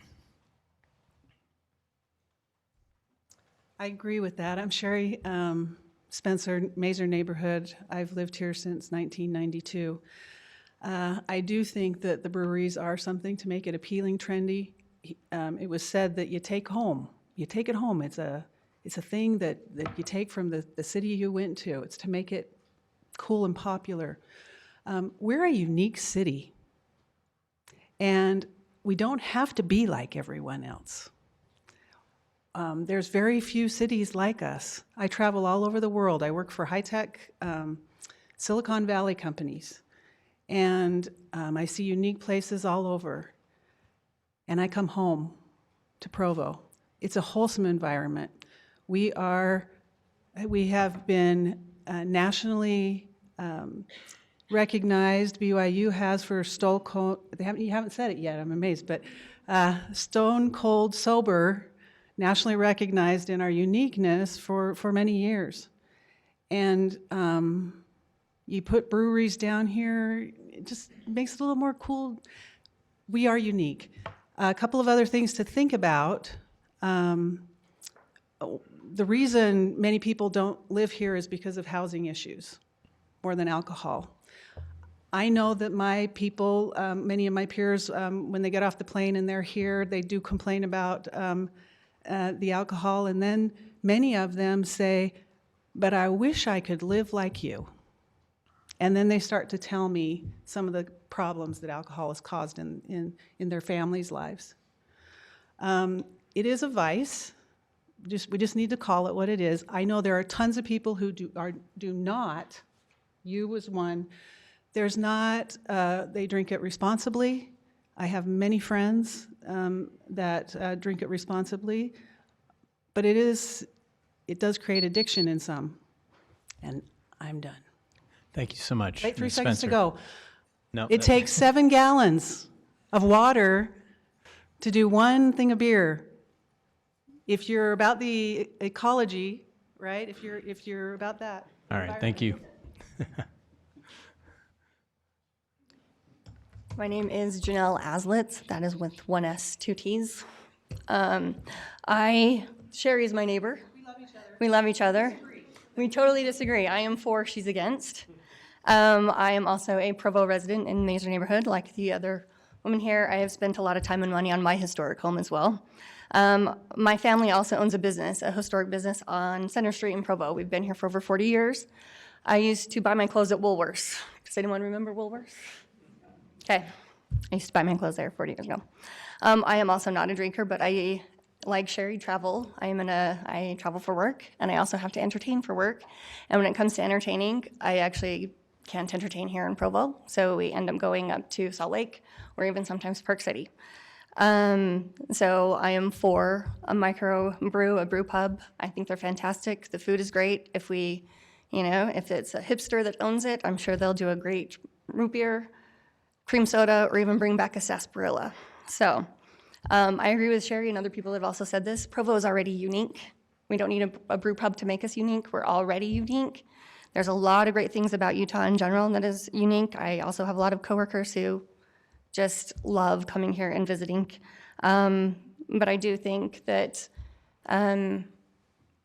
strip malls and stuff, that's not going to do it for Provo. There's just not enough retail. The online thing is taking over. So we need other things to draw people to Provo. It's not going to be the only thing that draws people to Provo, but I think it would help with tourism and other things. So I'm for it. Thank you. Hi there. My name is Lacey Rogers. I am a Provo resident. Just recently moved back after probably about 10 years after saying I would never live in Provo again. But I'm happy to report I am very happy and pleased to be here, seeing how much Provo has changed and grown and developed and just really become a very thriving and fun community to be part of. I have worked the better part of 14 years in the residential treatment center industry in Utah, where we do deal with a myriad of behaviors, but along with those, drug and alcohol addiction. It is within my professional and personal opinion that a brew pub would not be perpetuating addiction within our community. What I do think it would perpetuate is the ability for families like Sage and other friends that have gone up here to talk. It would allow the ability for families to go out and have a wholesome family experience, or perhaps for myself, I now run a travel program within one of these residential treatment centers to be able to, when it comes to the hospitality piece of my job, when people say, where can our family go, where we can both like get a drink and some dinner, where's a nice place that we can go and gather, and to be honest right now, I have not one recommendation to give them in Provo.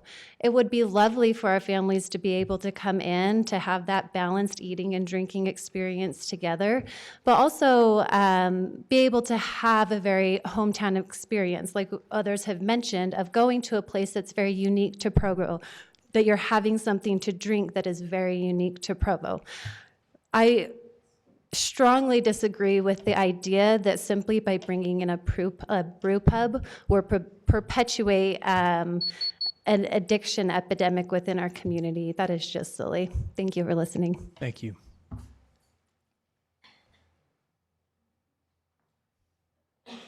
Could you not start my time for 1 second, for 10 seconds? Whoever does the time. I'll tell you why. We've lost some greats of Provo recently. Reed Smoot for the Academy Library and Power Board. Please state your name. My name's Cindy Richards. Thank you. Sandra Covey, the Covey Center. And today is the 5-year anniversary of our losing Stephen Hales 5 years ago. And I just wanted to take 1 second to honor all they did for our community and as a whole here in the council chambers. Thank you. So I've lived right downtown. I'm talking about a block from this building and now 2 blocks in the other direction for 40 plus years and raised our daughters. So I want to get just to the bare bone facts. And that's the logic of what was drilled into my head when I was on the council for 12 years and the Planning Commission by Neil Lindbergh, and that is legislation or laws are based on public good, public policy. You need to answer the question, is this a public good? Is it needed? Do we want it? What does it produce for the public that's a public good? And you weigh the offsetting potential risks, et cetera. I personally don't see enough public good for the potential risks. Here's some other facts, bare bone facts. The Provo City Center Temple has 10 to 30 security events a week downtown.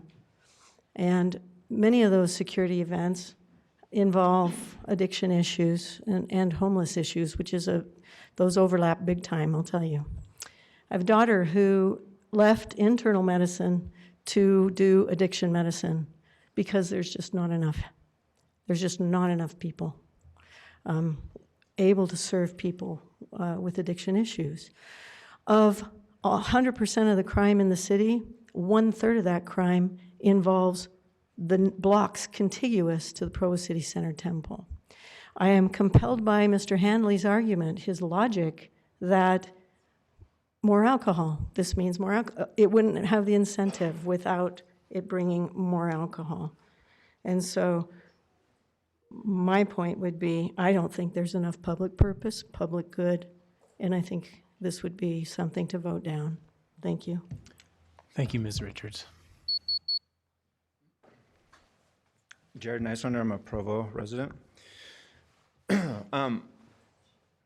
I'm very mindful of all the emotions in the room tonight.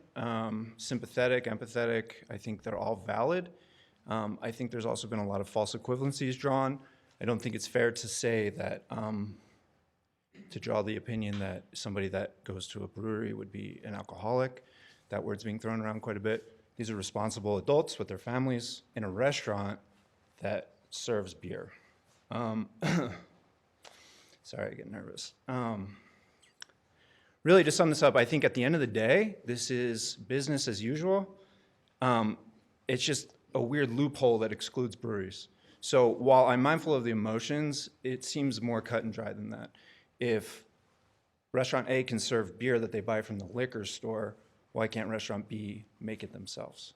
So to me, it seems a little bit more black and white and kind of easy to delineate in that sense. So really, that's all I have to say. So thank you so much. Thank you.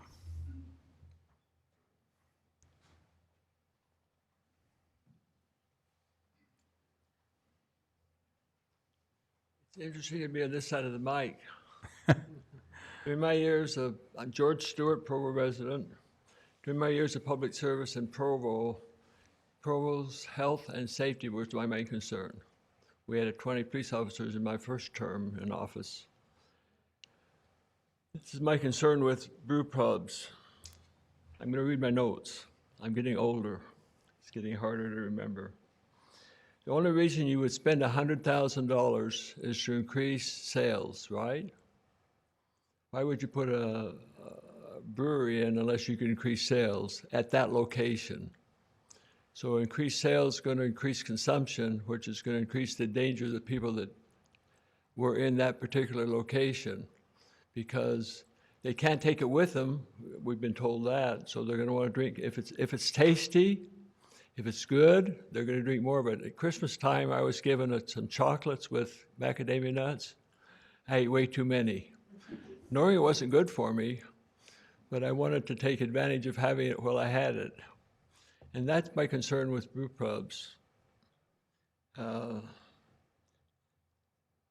People are going to come to Provo to drink beer from other places. That increases the transportation issues with the health and safety. If I'm coming from Orem or I'm coming from Linden to Provo to drink specialty beers, which certainly would be desirable if you're a beer drinker, you got to get back home, and you might not bring a designated driver.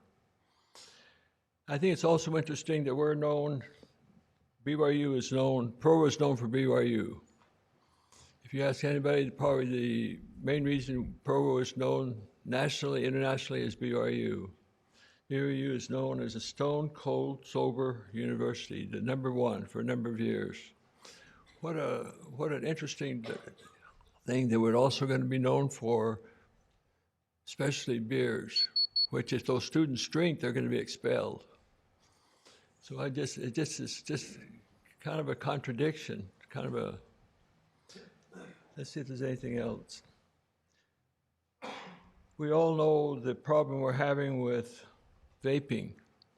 When did vaping become more of a problem, more popular? It's when they added flavoring to the vapor. What did that do? It increased the usage. And if we have specialty beers, we're going to increase the amount of beer that's consumed in Provo, and thereby we're going to have more problems with DUIs, accidents, and health issues. Thank you. Thank you, Mr. Stewart.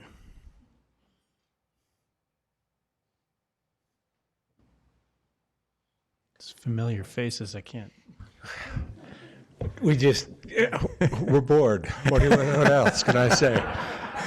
You've never seen that side of his face before, right? It's usually just the side. No, today, this is a great example. I love my fellow council members who are here today, and we have a differing opinion. I believe that as we built the convention, we lobbied hard to get a convention center here in Provo. We worked hard to get that. What a blessing it is to our community. We had to fight hard, Lehigh, other communities in Utah Valley, to have this beautiful building in our community. And I think that in doing so, we implied that we would do all we could do to make people feel welcome here, to come to our community and experience Provo. The concerns that they expressed to me are very valid. I do have those same concerns. And as I weigh the options and as I see people walking from the hotels that we begged for, please build a hotel. We're looking for another hotel. We need another hotel to help make our convention center successful. We're inviting people from outside of our community to come home and visit us. Come to our home and visit us, and we will make you feel welcome. Now, does that mean we have to do everything? Do we have to lower our standards? I don't know that I'll even go into the brew pub personally. It depends on their hamburgers. Maybe I will. I'll have to see. But the thing that I do believe is that we're building a beautiful airport. We're inviting people to come to Provo. And I think this is one of the changes that Mr. Clark is recognizing, that we do need to do some things to help incentivize economic development. I agree with him 100%. This is not going to make a big difference in the coffers, but I think it might create an atmosphere where businesses will come and say, you know what, they aren't weird. I'm grateful for the community that I lived in. I too bought my clothes at Woolworths there and Penny's on Center Street. So I love this place. That's why I was so happy to serve for so long. Thank you for your service. I wish you the best. Look for a great experience. Thank you. Thank you, Mr. Winterton. Mr. Chair, just for the record, I'd just like to note that was Mr. Gary Winterton. For years from now, when somebody's watching this video and doesn't know who he was. I was mesmerized by his appearance. I didn't even think to ask. Dave Mr. Connect. Thank you. I can't remember the last time any issue brought out 7 former council members that are in the audience. And there are people on both sides of this issue that I know and respect and love. Years and years ago, back when George was mayor and I was just a neighborhood chair that came to these meetings, we closed the pool because it was like, well, that's the community standard. And when they asked George to go on TV on a Sunday night to defend his decision, he said, no, I won't do that on Sunday. So who ended up doing the interview on take 2 with Rod Decker? I did. So I just have to wonder, where is our community standard these days? We do have ways of discovering that with like our open city hall or whatever on the internet, and put it out to the public and see if you put out both sides of the issue and see how they feel. Of course, some people have probably already done that. You have email lists and you put it out to your constituents. So that would be one interesting thing if you want to represent how the public feels. Obviously, this would be a change from kind of the old school to a new way of thinking. And, is Provo ready to be like any other city and to change this? I don't know that. And the last thing I'd like to say is, if you take your family into a restaurant like this for a wonderful experience, some would say that the kids will look at that and say, well, yeah, alcohol is a wonderful, fun family, nothing wrong with alcohol. So I don't know all the messages being sent here, but I just wonder how the public in general feels about the issue. Thank you, Mr. Knecht.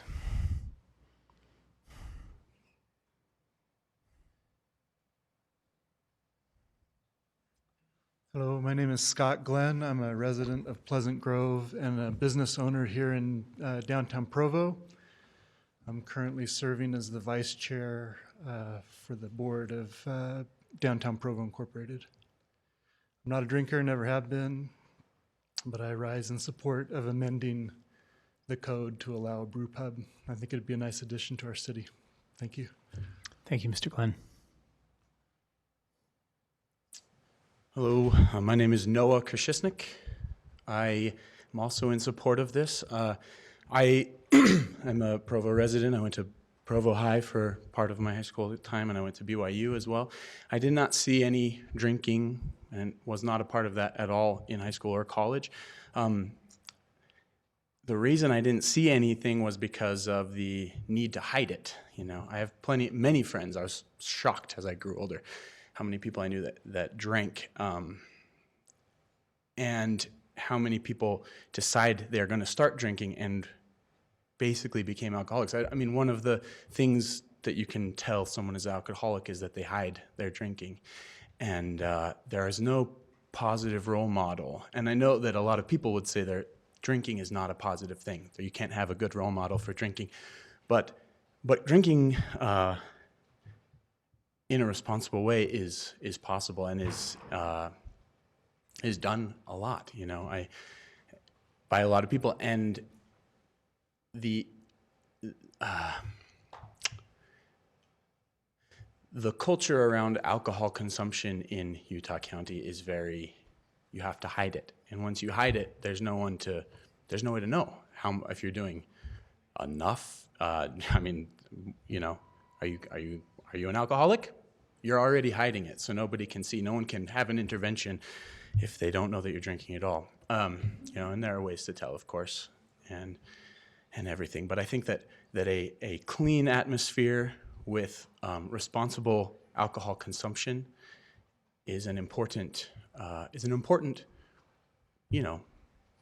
guideline for someone who decides they are going to start drinking, which are many, many people who are going to make that decision. And secret drinking at home of strong liquor is, I would say, more dangerous. Thank you. Thank you, Mr. Krashisnik. Hi, I'm Russ Evans, 45-year resident of Provo, Utah. I had left for a little while.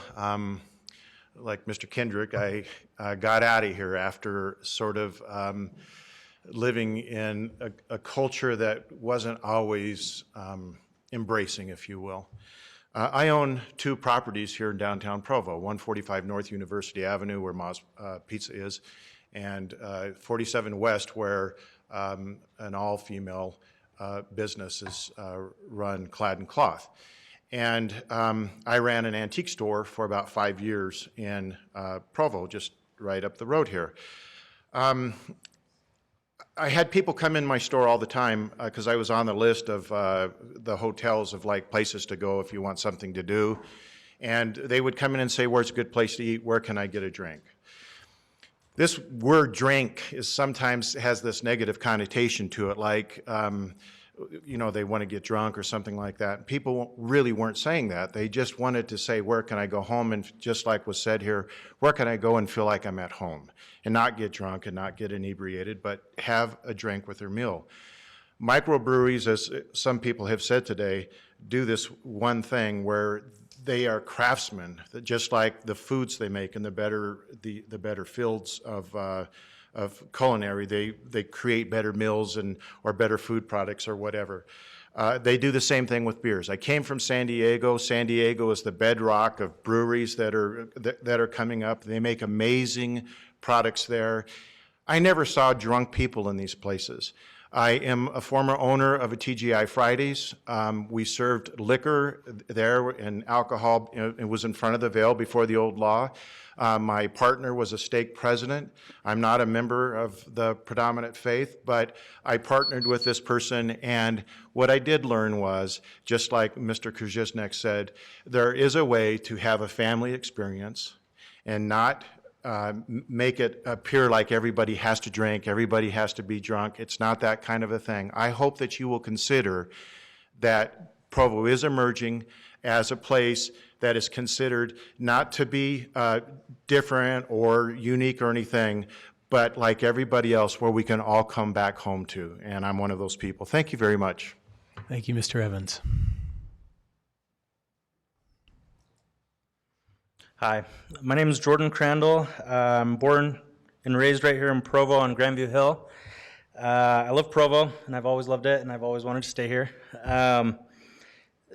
The fact is that there already are bars in Provo. A brewery won't make Provo unique, but if you've been to a bar and to a brewery, you'd agree that a brewery is more fitting to Provo than a bar. If you go to a bar here in Provo, you feel that you've left Provo. The type of people that go to a brewery are not the type of people who go to get drunk. I know a lot of the citizens here in Provo would love to be able to separate themselves from the bar scene in general. The bar scene often comes with some negative things, as I'm sure you know. I am one that would like to separate myself from that culture and stay away from that kind of thing. And I feel a brewery would be a great place to, a better place to have that experience without involving myself with people who I don't want to involve myself with. Yeah, that's all I have to say. Thank you, Mr. Crandall. Hi, my name is Dean Chessman. I'm a Provo resident. I live just 3 blocks south of here.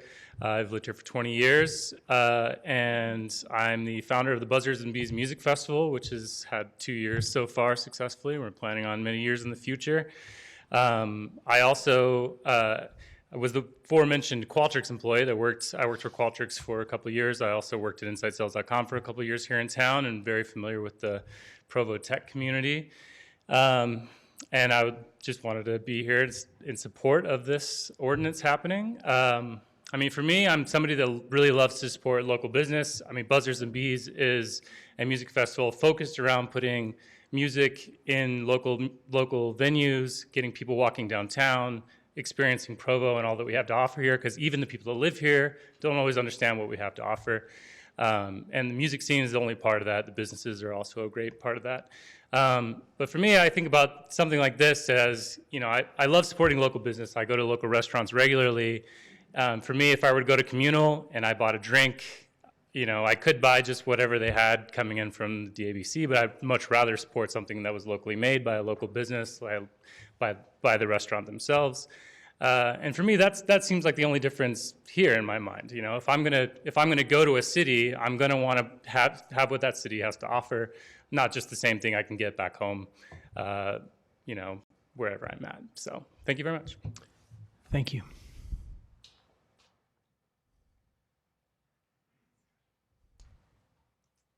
Good evening, Council. Mr. Scott Bowles, Franklin neighborhood resident and the GM of the not bankrupt Provo Town Center in Southern Provo. And lots of things have been said today, but I think there's one thing that both sides need to say. We're talking about land use. We have lots of land uses in Provo, and a lot of people have said that if this land use is permitted, then we will be like everyone else. I will submit to this body and anybody that would ever come that no land use will ever change who Provo is. I will submit and strongly believe that Provo is in its people. I've been all over this world like lots of people in here, and I look around this room and I see Cindy Clark back there, and we, a long time ago, were fellow students at BYU together.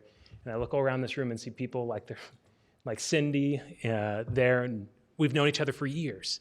And we can have those differences of opinions and still come together and laugh about things and talk about things. But a brew pub is not going to make us like everyone else. A brew pub is not going to change who we are as a people. Provo is Provo because of our people. Provo is unique because of our people. Now, obviously, I would be the first to say as well that this requires our most serious consideration. Any land use, anything that brings people together, several council members come together at once, sure, let's have a conversation. But I would submit that we should not lose focus that we are talking about land use. We are talking about a business. Will it be an economic flash in the pan, or will it bring revenue in? Great. It may or may not. But I think the core issue here is the land use. Will it change who we are as a people? If the answer is yes, then let's consider this heavily. If the answer is no, let's approve and let's continue being who we are. Thank you very much. Thank you, Mr. Bowles.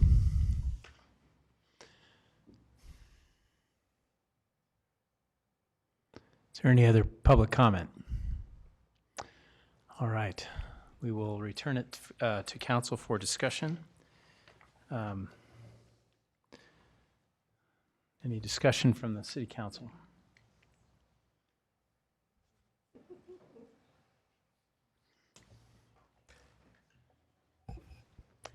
Ms. Ellsworth.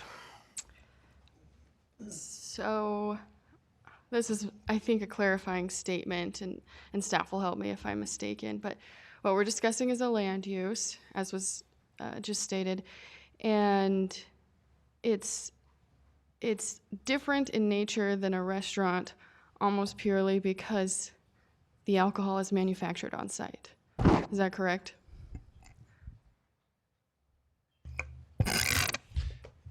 Yes, the exact proposal is to allow a permitted use of brewing in these downtown zones, but only if connected to an ancillary to a restaurant. So it's a restaurant that is allowed to brew. Yeah. So this is, I mean, to me, this is a manufacturing, it's manufacturing a product on site versus importing a product, a same or identical or a little different comparable product in a different location. Yes, the restaurants would function under the exact same rules under the DABC. The only difference is whether or not the product or the alcohol that they're serving, the beer specifically, is imported or produced on site. Okay. So like Olive Garden or TGI Fridays, they have similar restrictions in that they can't sell more than 30%. Correct. Okay. So while we're debating this, it could be that 2 restaurants are opening up in Provo with alcohol sales, which is totally permitted in our community. There are 15 in the downtown area that currently serve alcohol under these same restrictions we're talking about tonight. Yeah. Yeah, and I just think if we, the longer we take on this, the more there will be other restaurants that are coming in with alcohol sales. The only difference is that they're not manufacturing it on site. To me, that's all I can see, is that the only difference between this and the Olive Garden is manufacturing on site.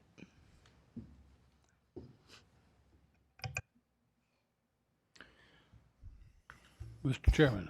Yes, Mr. Philman. I'd like to hear from our city administration as to their support or concerns as the mayor and you folks see it. Well, thank you, Mr. Fillmore. Let me highlight just a couple of things. And I think it's been said already this evening, but what's before you this evening is a land use discussion. And the land use question really is, would we permit a restaurant who could today serve beer imported by a distributor into the store, to the restaurant, as opposed to brewing on site? That really kind of becomes the key question. And in these specific zones, so DT1, DT2, and the SC3, so the two downtown zones, and SC3, the only SC3 I think we still have in the city is the Provo Town Center Mall. Is that?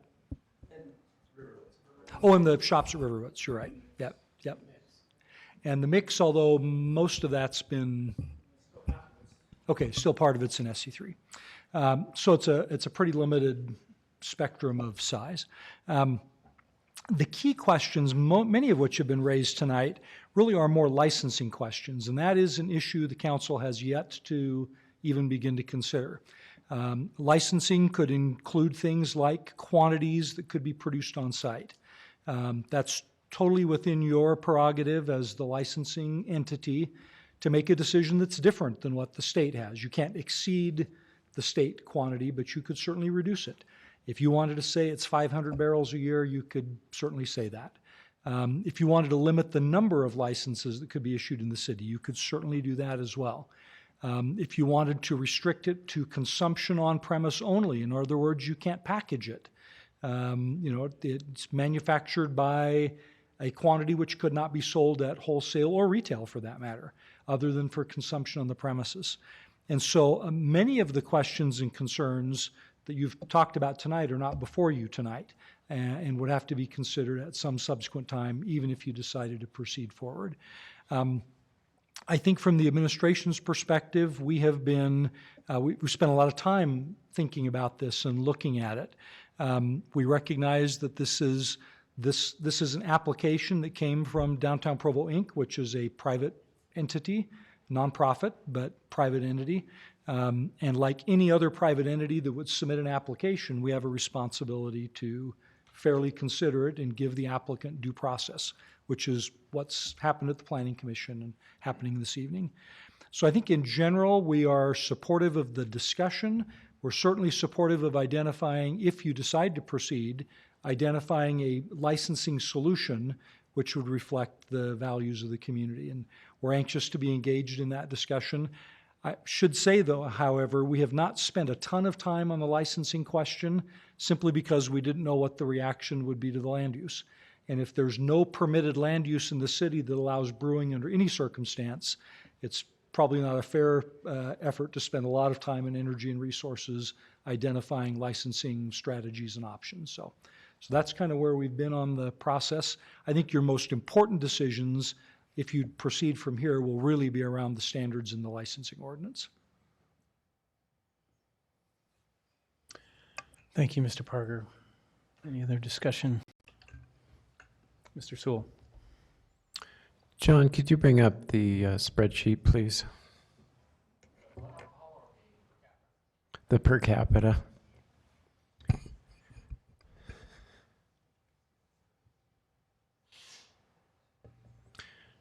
So I like to think long-term, and so I've got a spreadsheet with several different tabs on it, and these are just pulling these numbers out of the air.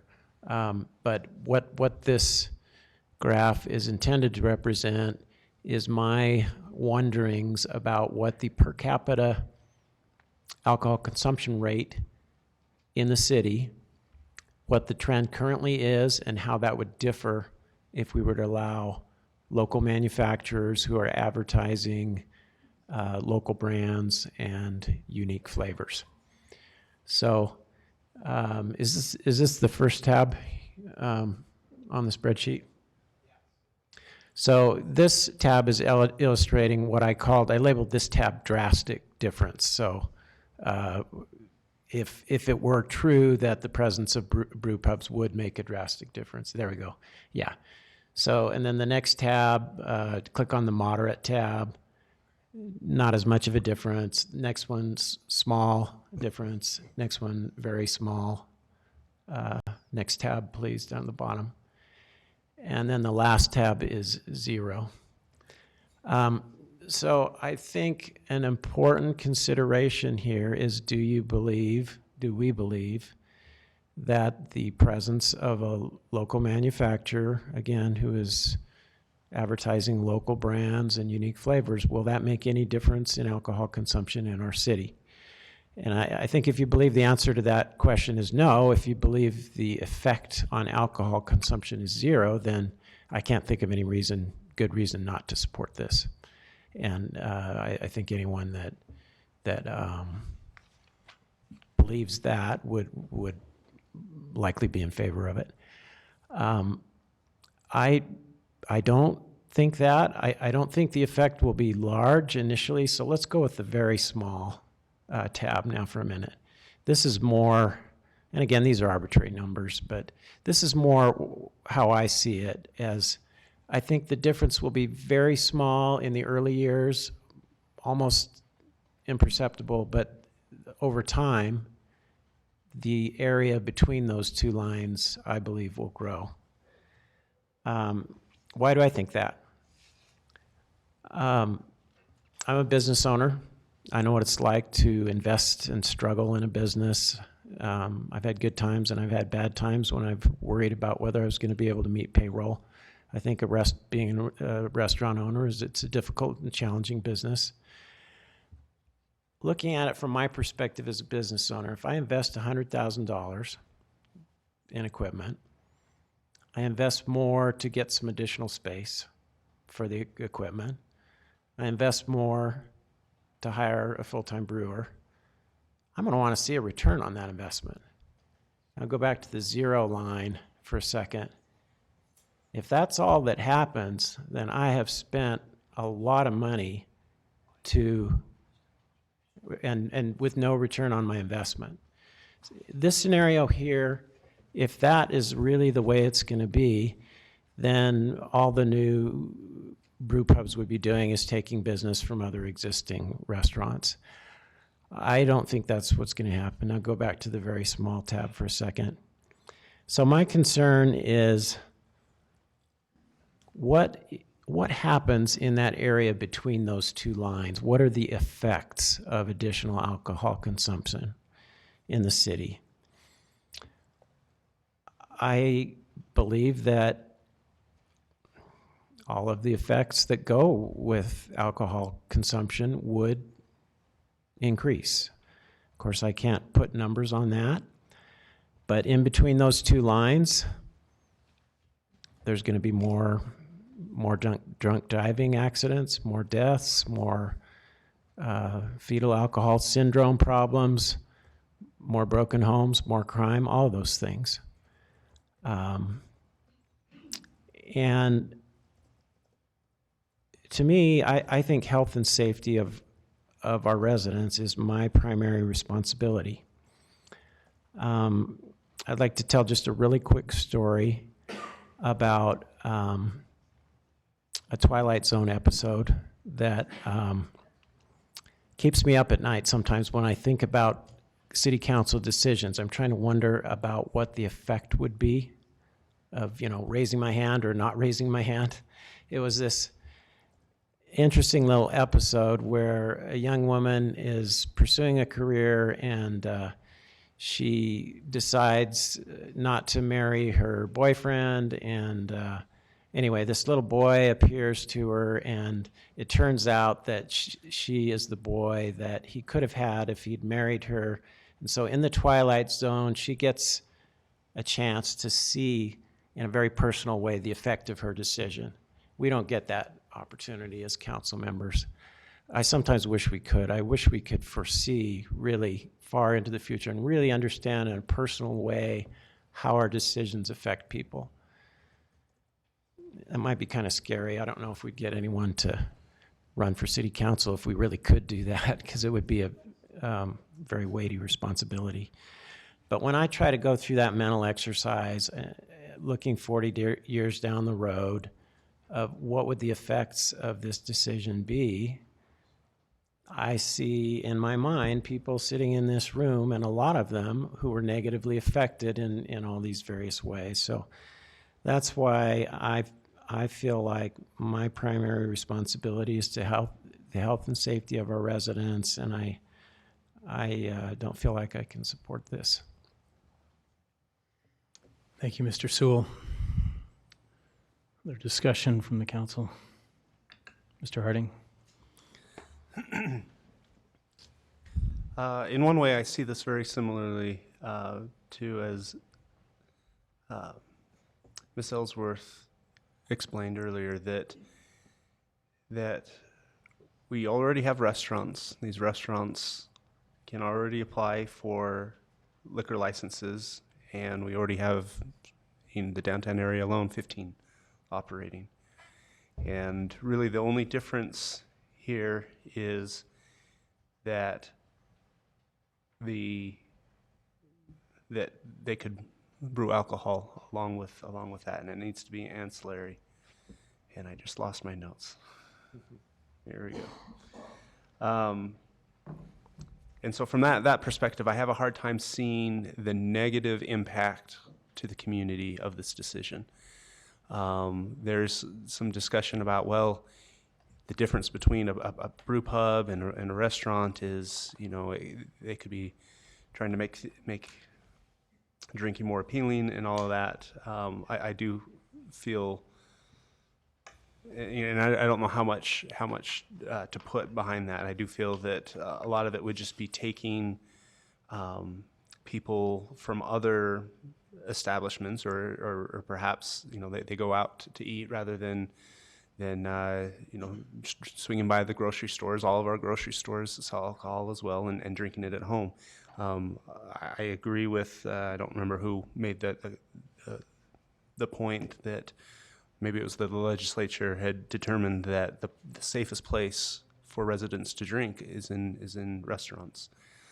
So that's one aspect, one perspective. Another perspective, you know, often the public asks the council to be data driven, and so in looking at, you know, what are the consequences of alcohol consumption, and drawing from credible sources, the CDC, the World Health Organization, and others along those lines, the statistics are staggering of the personal costs and the societal costs of alcohol consumption. Worldwide, more than 1 in 20 deaths is attributable to alcohol consumption. And that's increased inside the U.S. for people between the ages of 20 and 64. That raises to 1 in 10. For 20 to 39, it's 1 in 7. 1 in 7 deaths are attributable to alcohol consumption. The economic costs inside the U.S. For excessive drinking is estimated to be $249 billion, with a B, billion, or basically a little over $2 for every drink is what it costs society for that. To be fair, many of those CDC and WHO statistics reference harmful use of alcohol. It's defined as heavy drinking and binge drinking. And that kind of gets us back to the question of you know, how do brew pubs fit in with that? Are we, you know, is this actually a safer alternative, and will actually decrease the amount of excessive drinking that occurs in our community? What it comes down to, and where I'm leaning on this issue, I think Mr. Parker has shared just some wise thoughts there. I think because of the similarity of a brew pub to a restaurant that serves alcohol, I'm inclined to approve of this proposal. But looking at it from the perspective of the costs to communities across the United States, including our own community here in Provo. I think that this is something that we should be looking at. The WHO talks about steps to address the statistics that they had just given, and one of which is enforcement of limitations on the physical availability of alcohol. So I do think that looking at licensing may be the best way to move forward with this and to address this. And I don't know if he was, Mr. Parker was referring to just licensing of brew pubs, but to me, I think it's something we should be looking at is the licensing of both brew pubs and restaurants. If we are concerned about adding brew pubs to the list of options, I think what we should be looking at is regulating this through the licensing, and I think that should include restaurants as well. We talked about various limits, and I don't think we talked about the densities, but I can't think of the words that was used. But basically, the number that are allowed per number of residents or per block faces and whatnot. I think we should be taking a close look at where we are at now. And I don't know if a cap and trade would pass legal muster or whatever, but something along those lines where if we could elevate the quality of our establishments, and perhaps by limiting the quantity, we may have better health outcomes, as well as create an environment that has some of the benefits of what we've been talking about with the brew pubs. So that's currently what's rattling around my head right now. Thank you, Mr. Harding. I'd maybe like to add a few thoughts of my own. This is a very difficult issue for me. I could talk myself into either position, but I want to say a few things. First of all, I think this public comment has been exceptionally helpful. I didn't hear any, or at least not very much, redundancy in the comments, which every person brought a slightly different perspective, and I just was admiring the thoughtfulness of all the comments, and I certainly was marveling at the civility, even when in some cases it was within a family or within a neighborhood. I think that's really a marvelous thing, and I just want to echo something that Scott Bowles said about our community. I think it was evident tonight, the kind of community that we belong to. I was initially and am still open to this, mostly because I didn't see that there was a huge distinction. As Councilmember Ellsworth put it, the real difference here is just a matter of where the alcohol is being produced. But as I indicated maybe in my earlier question, I think I'm still concerned that the goal here is, stated goal is to meet a higher demand than we're currently meeting, and that means higher supply. And so I think it's contradictory to argue that this is the same thing. If it is the same thing, then I don't think we should be arguing for it. And we could probably find solutions that don't necessarily require this kind of a change. But that said, I'm quite interested in looking at licensing restrictions that maybe would help me feel a little more at peace about it if I were to support it. Maybe that's a cart before the horse or a horse before the cart problem, because as Mr. Parker was pointing out, maybe we have to settle this land use question first, but for me, it really everything seems to boil down to what kind of restrictions and regulations we can impose. So I personally would prefer a little bit more time to explore some of those ideas, just to sort of help me understand a little bit more.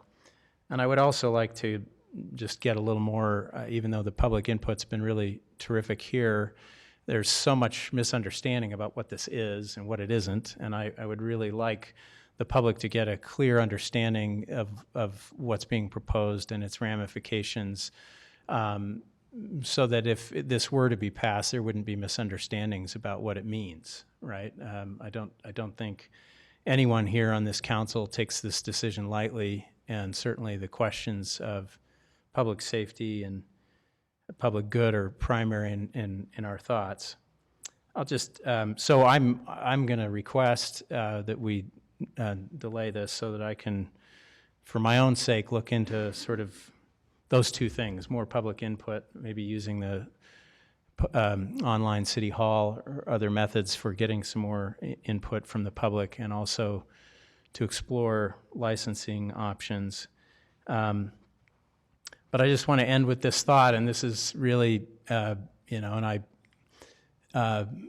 don't think the personal is always the most important factor in these kinds of decisions, but they certainly are relevant, and they're on a lot of our minds.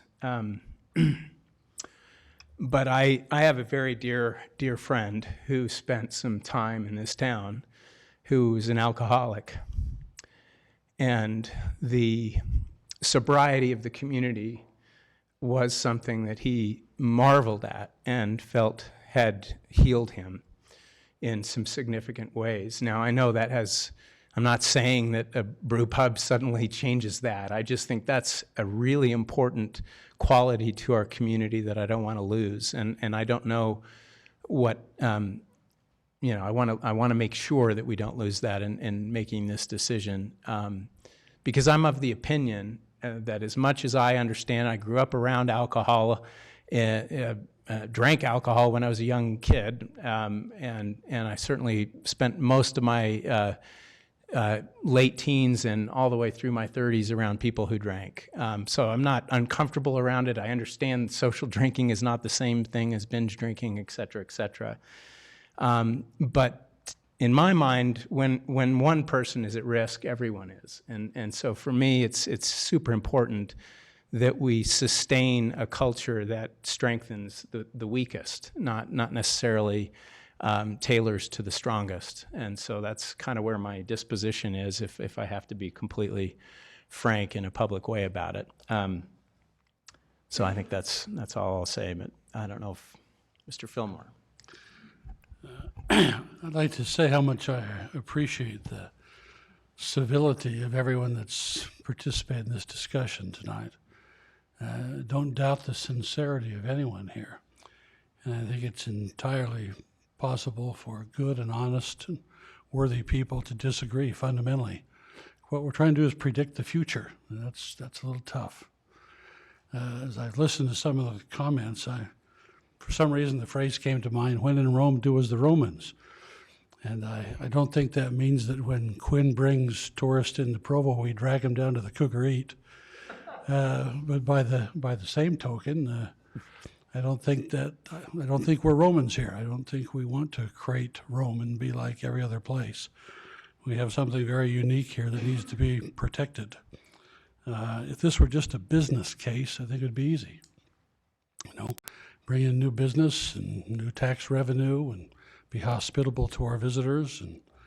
But it's more than that. There are health and safety issues, and they're serious. And they merit our sincere consideration, not to mention, you know, protecting Provo's culture and reputation.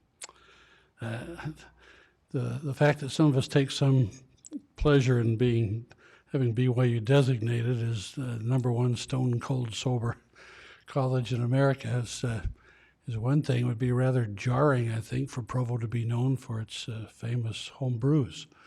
That somehow seems a little contradictory, but I think that some good points have been made about welcoming our visitors, and maybe there's a healthy compromise. My concern is that this is a fairly nuanced issue. I don't see it strictly as black and white, and I think it merits some more study and discussion, preferably more data and less intuition as we try to predict what this might bring. But I'd like more time, and I'd like to see if there isn't a way that we could survey our citizens in a way that we have some confidence in what their thoughts are, but not just in, not a survey that just requires a knee-jerk yes or no reaction, but a survey that's based on education in the sense that we let them know just what is the issue, what is not the issue. And I think both sides have fundamental questions to answer. One question for those who are opposed to it, we've got to really focus in on what really is the difference between a local, some would say family-friendly brew pub where you're going to a restaurant and they just happen to serve beer like 17 other downtown establishments, and they just happen to brew it themselves. I mean, what is the difference there? What is the difference in terms of adverse consequences between eating at the Marriott or Olive Garden or any of those other places that have alcohol licenses and the brew pub? And I'm not entirely sure what that difference is. I've got some thoughts and some feelings, but they're more intuitive, I think, than data-based. And I think we owe it to the proponents to focus on that in terms of the facts and not just our fears. And those who are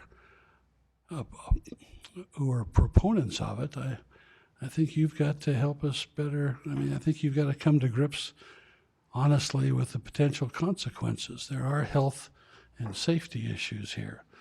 Alcohol generates problems, not for everybody, not for what we say social drinkers necessarily, but alcohol is a drug. It has adverse consequences for many people. And the consequences aren't just isolated, they spill over to other people who are affected by those who are excessive in their drinking. So I'd like, Mr. Chairman, I'd like to see if there isn't some way we could do a little more digging on the data and maybe some kind of polling effort to get a sense what our citizens stand on this.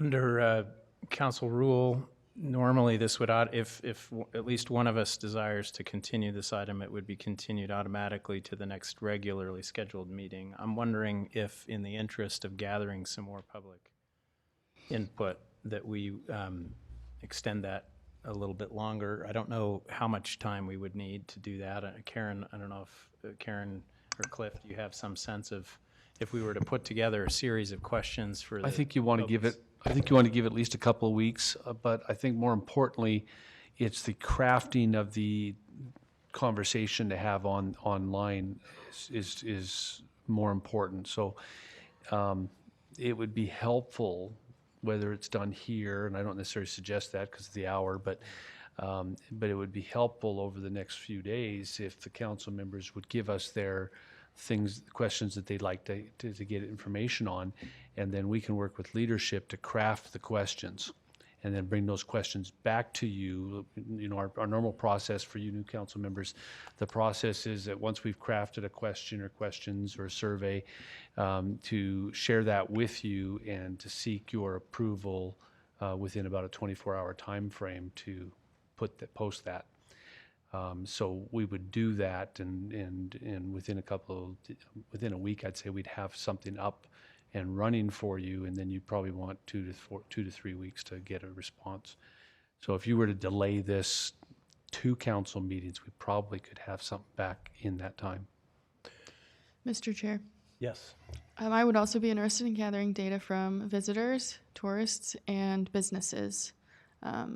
New Skin and Qualtrics are major contributors to our community, and I'd like to have an opinion from those organizations or similar organizations. And then I think it would be useful to also start the conversation on what a licensing ordinance would look like, so we're not repeating this process and people can have some expectation of what the possibilities are.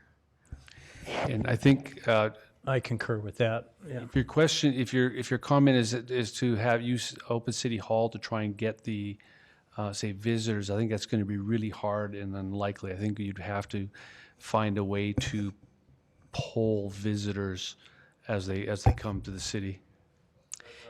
Yeah. So Yeah. So that would be very helpful. I understand that it would be difficult to engage visitors. Yeah, I'm on not Open saying I City wouldn't Hall. try, it's just, Yeah, it's probably a but- different vehicle to get that information. And that's what I'm saying. That's data I'd also like to use. Citizens, visitors, and businesses. Can I just add one thing?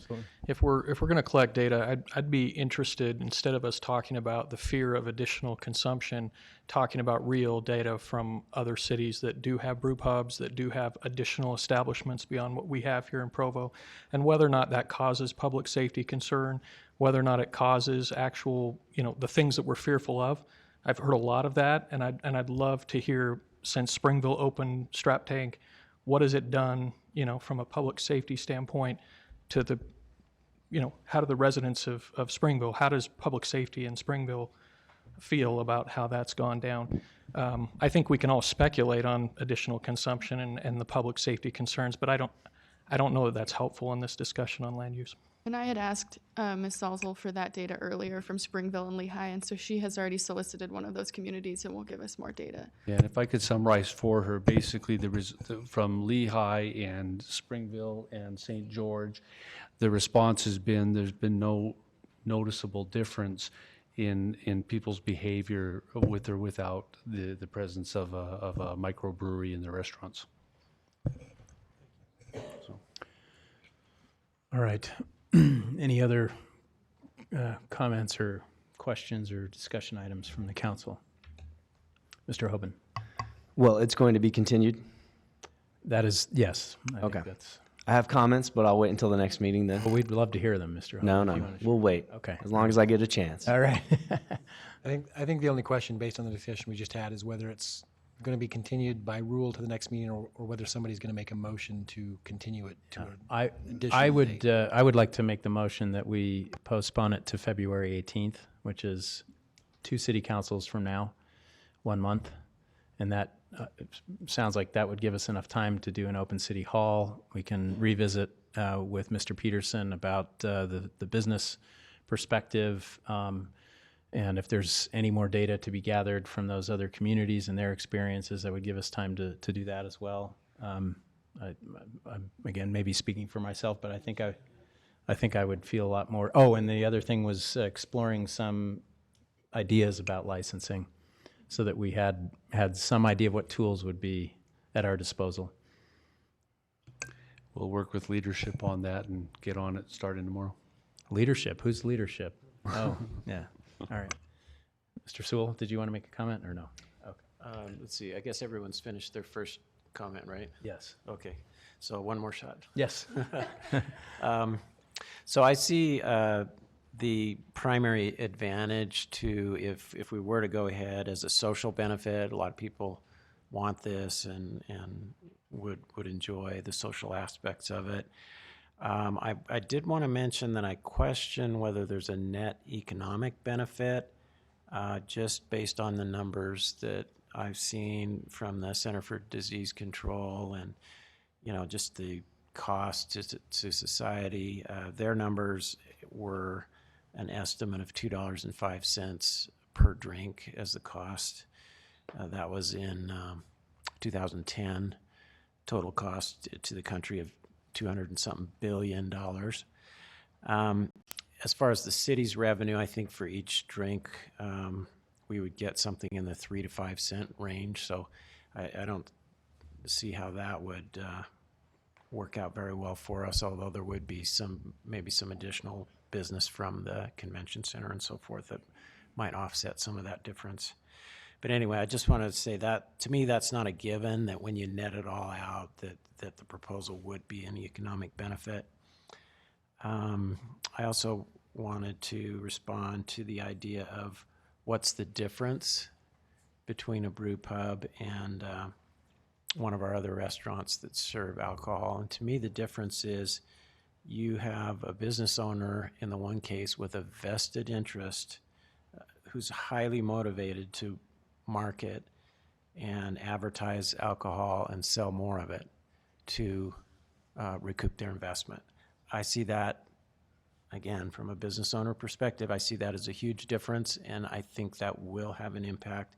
And I really feel that it would be a mistake to assume that the difference between the two is zero in terms of the long-term alcohol consumption in the city. I wish I had more data on that, but that's how I see it. One other thing I wanted to mention is the social drinking versus problem drinking. I did want to acknowledge, I too have family members that drink, and in my case, they're all responsible social drinkers, probably the most disciplined people I've ever met. So I haven't seen any problems in my own family, but as you mentioned, unfortunately, that's not the case with everyone. John, do you have that second file? I just wanted to pull that up real quick too. It was the Word file. Can't remember how it starts, but it doesn't. Pardon? Yeah, blood alcohol. So I thought this was kind of interesting. Okay, this is a chart that shows blood alcohol level and what it takes to get to the point where you're legally drunk. Now, this chart was prepared back when every state in the country had a blood alcohol limit of 0.08%. And so it's showing, for example, if you have one drink and you're a man that weighs 160 pounds, the estimated amount of blood alcohol would be 0.04%, for example. So Utah has been the first state in the country to lower our definition of the limit for drunk driving down to 0.05%. We followed the example of Europe and some other places that have hard data to show that saves lives to do that. And so I've noticed, so in yellow there is the difference between the legal limit in all the other states and the legal limit in Utah. So as you can see, it doesn't take very many drinks, especially if you're a woman or if you don't weigh a lot. It doesn't take very many drinks to reach that legal limit in Utah. And the other thing I wanted to mention is that research has shown that there's some impairment even before you get to the 0.05. So I admit and concur that the vast majority of problems do come from problem in binge drinking, not from social drinking. But even with social drinking, there is a risk. If you're driving down to a brew pub and driving home and you don't have a designated driver, there's an increased crash risk pretty much no matter how many drinks you have, even if just one. So anyway, that just gets back to my point that in general, anything that we do that makes alcohol consumption more appealing and results in more consumption over the long term is going to be to the detriment of the health and safety of our residents. Thank you, Mr. Sewell. Mr. Hoban. So, Mr. Sewell, I totally appreciate what you're saying. At the same time, Provo has 7 gourmet cookie shops. And cardiovascular disease is much more likely to kill people. Obesity-related cardiovascular disease is much more likely to kill people. And soda. Got to keep decorum here, Mr. Peterson. I just don't want us to lose sight here that, look, we can roll up our doors and shut Provo down. We can shut down Bombay House because it serves alcohol. But I don't want to miss out on that tiki masala and that naan bread, all right? We have to take calculated risks as a city in order to balance safety of our residents, yet economic development. If we don't protect our economic development, we have no public services. We have no money for our police officers to patrol our streets. We have to have a very important, keep our eye on the ball in economic development and take calculated risks. I'm not saying here unilaterally, I am supporting microbreweries. I'm sorry, Mr. Peterson, I can't say that right now. But I think we might be missing the mark here a little bit. There are more traffic accidents during BYU football games than there are any other time of the week. Do we stop allowing BYU football to play here locally? Yeah, we You should. Says the Utah State fan. I'll bring out thousands of public comments. The point I'm making is we have to take calculated risks, and I think that there are certain accommodations we can make to people who are looking to come to Provo, whether it be a convention or tourists or something like that, in a way that we can accommodate them in a way that is still safe. This is not a strip club. This is not a bar. And I think we all just, from my perspective, need to keep an open mind to the possibility of that, weighing the economic benefit with the public safety risk. And I don't want us to lose tracking. And I'm glad that that's why Mr. Shipley and some others have stated, and Mr. Filmware have stated, I really want to see the data, because we can't make an emotional decision here, because if we don't have a strong economy, we don't have a future in Provo either. And frankly, I know, I'm not saying that one brew pub is going to make or break our economy, but it sends a message we're not open for business. And I think it's just an overall mentality where we need to be a little more open-minded to accommodating those who are outside of maybe the traditional culture that we have here. I'll end on this. And I'm just asking for consideration here. I'm not saying we need to approve this. Obviously, this is going to be continued, but just to keep things in perspective, for those who still have serious questions about how it might fit into our values, a quote by President Joseph F. Smith at the October General Conference in the year 1911. He was explaining to the members of the Church of Jesus Christ of Latter-day Saints why the newly opened Hotel Utah would serve alcohol. He said, "The people who visit us want something to wet up with once in a while, and unless it's provided for them, they will go somewhere else. And instead of beholding and viewing the beauties of Zion, they will go where they will see everything that is not beautiful and that which is not good." And I can easily liken this quote unto us. In this situation here, the people who visit us want a microbrewery, and unless it is provided them, they will go somewhere else, and instead of beholding and viewing the beauties of Provo, they will go where they will see everything that is not beautiful and that which is not good, like Springville.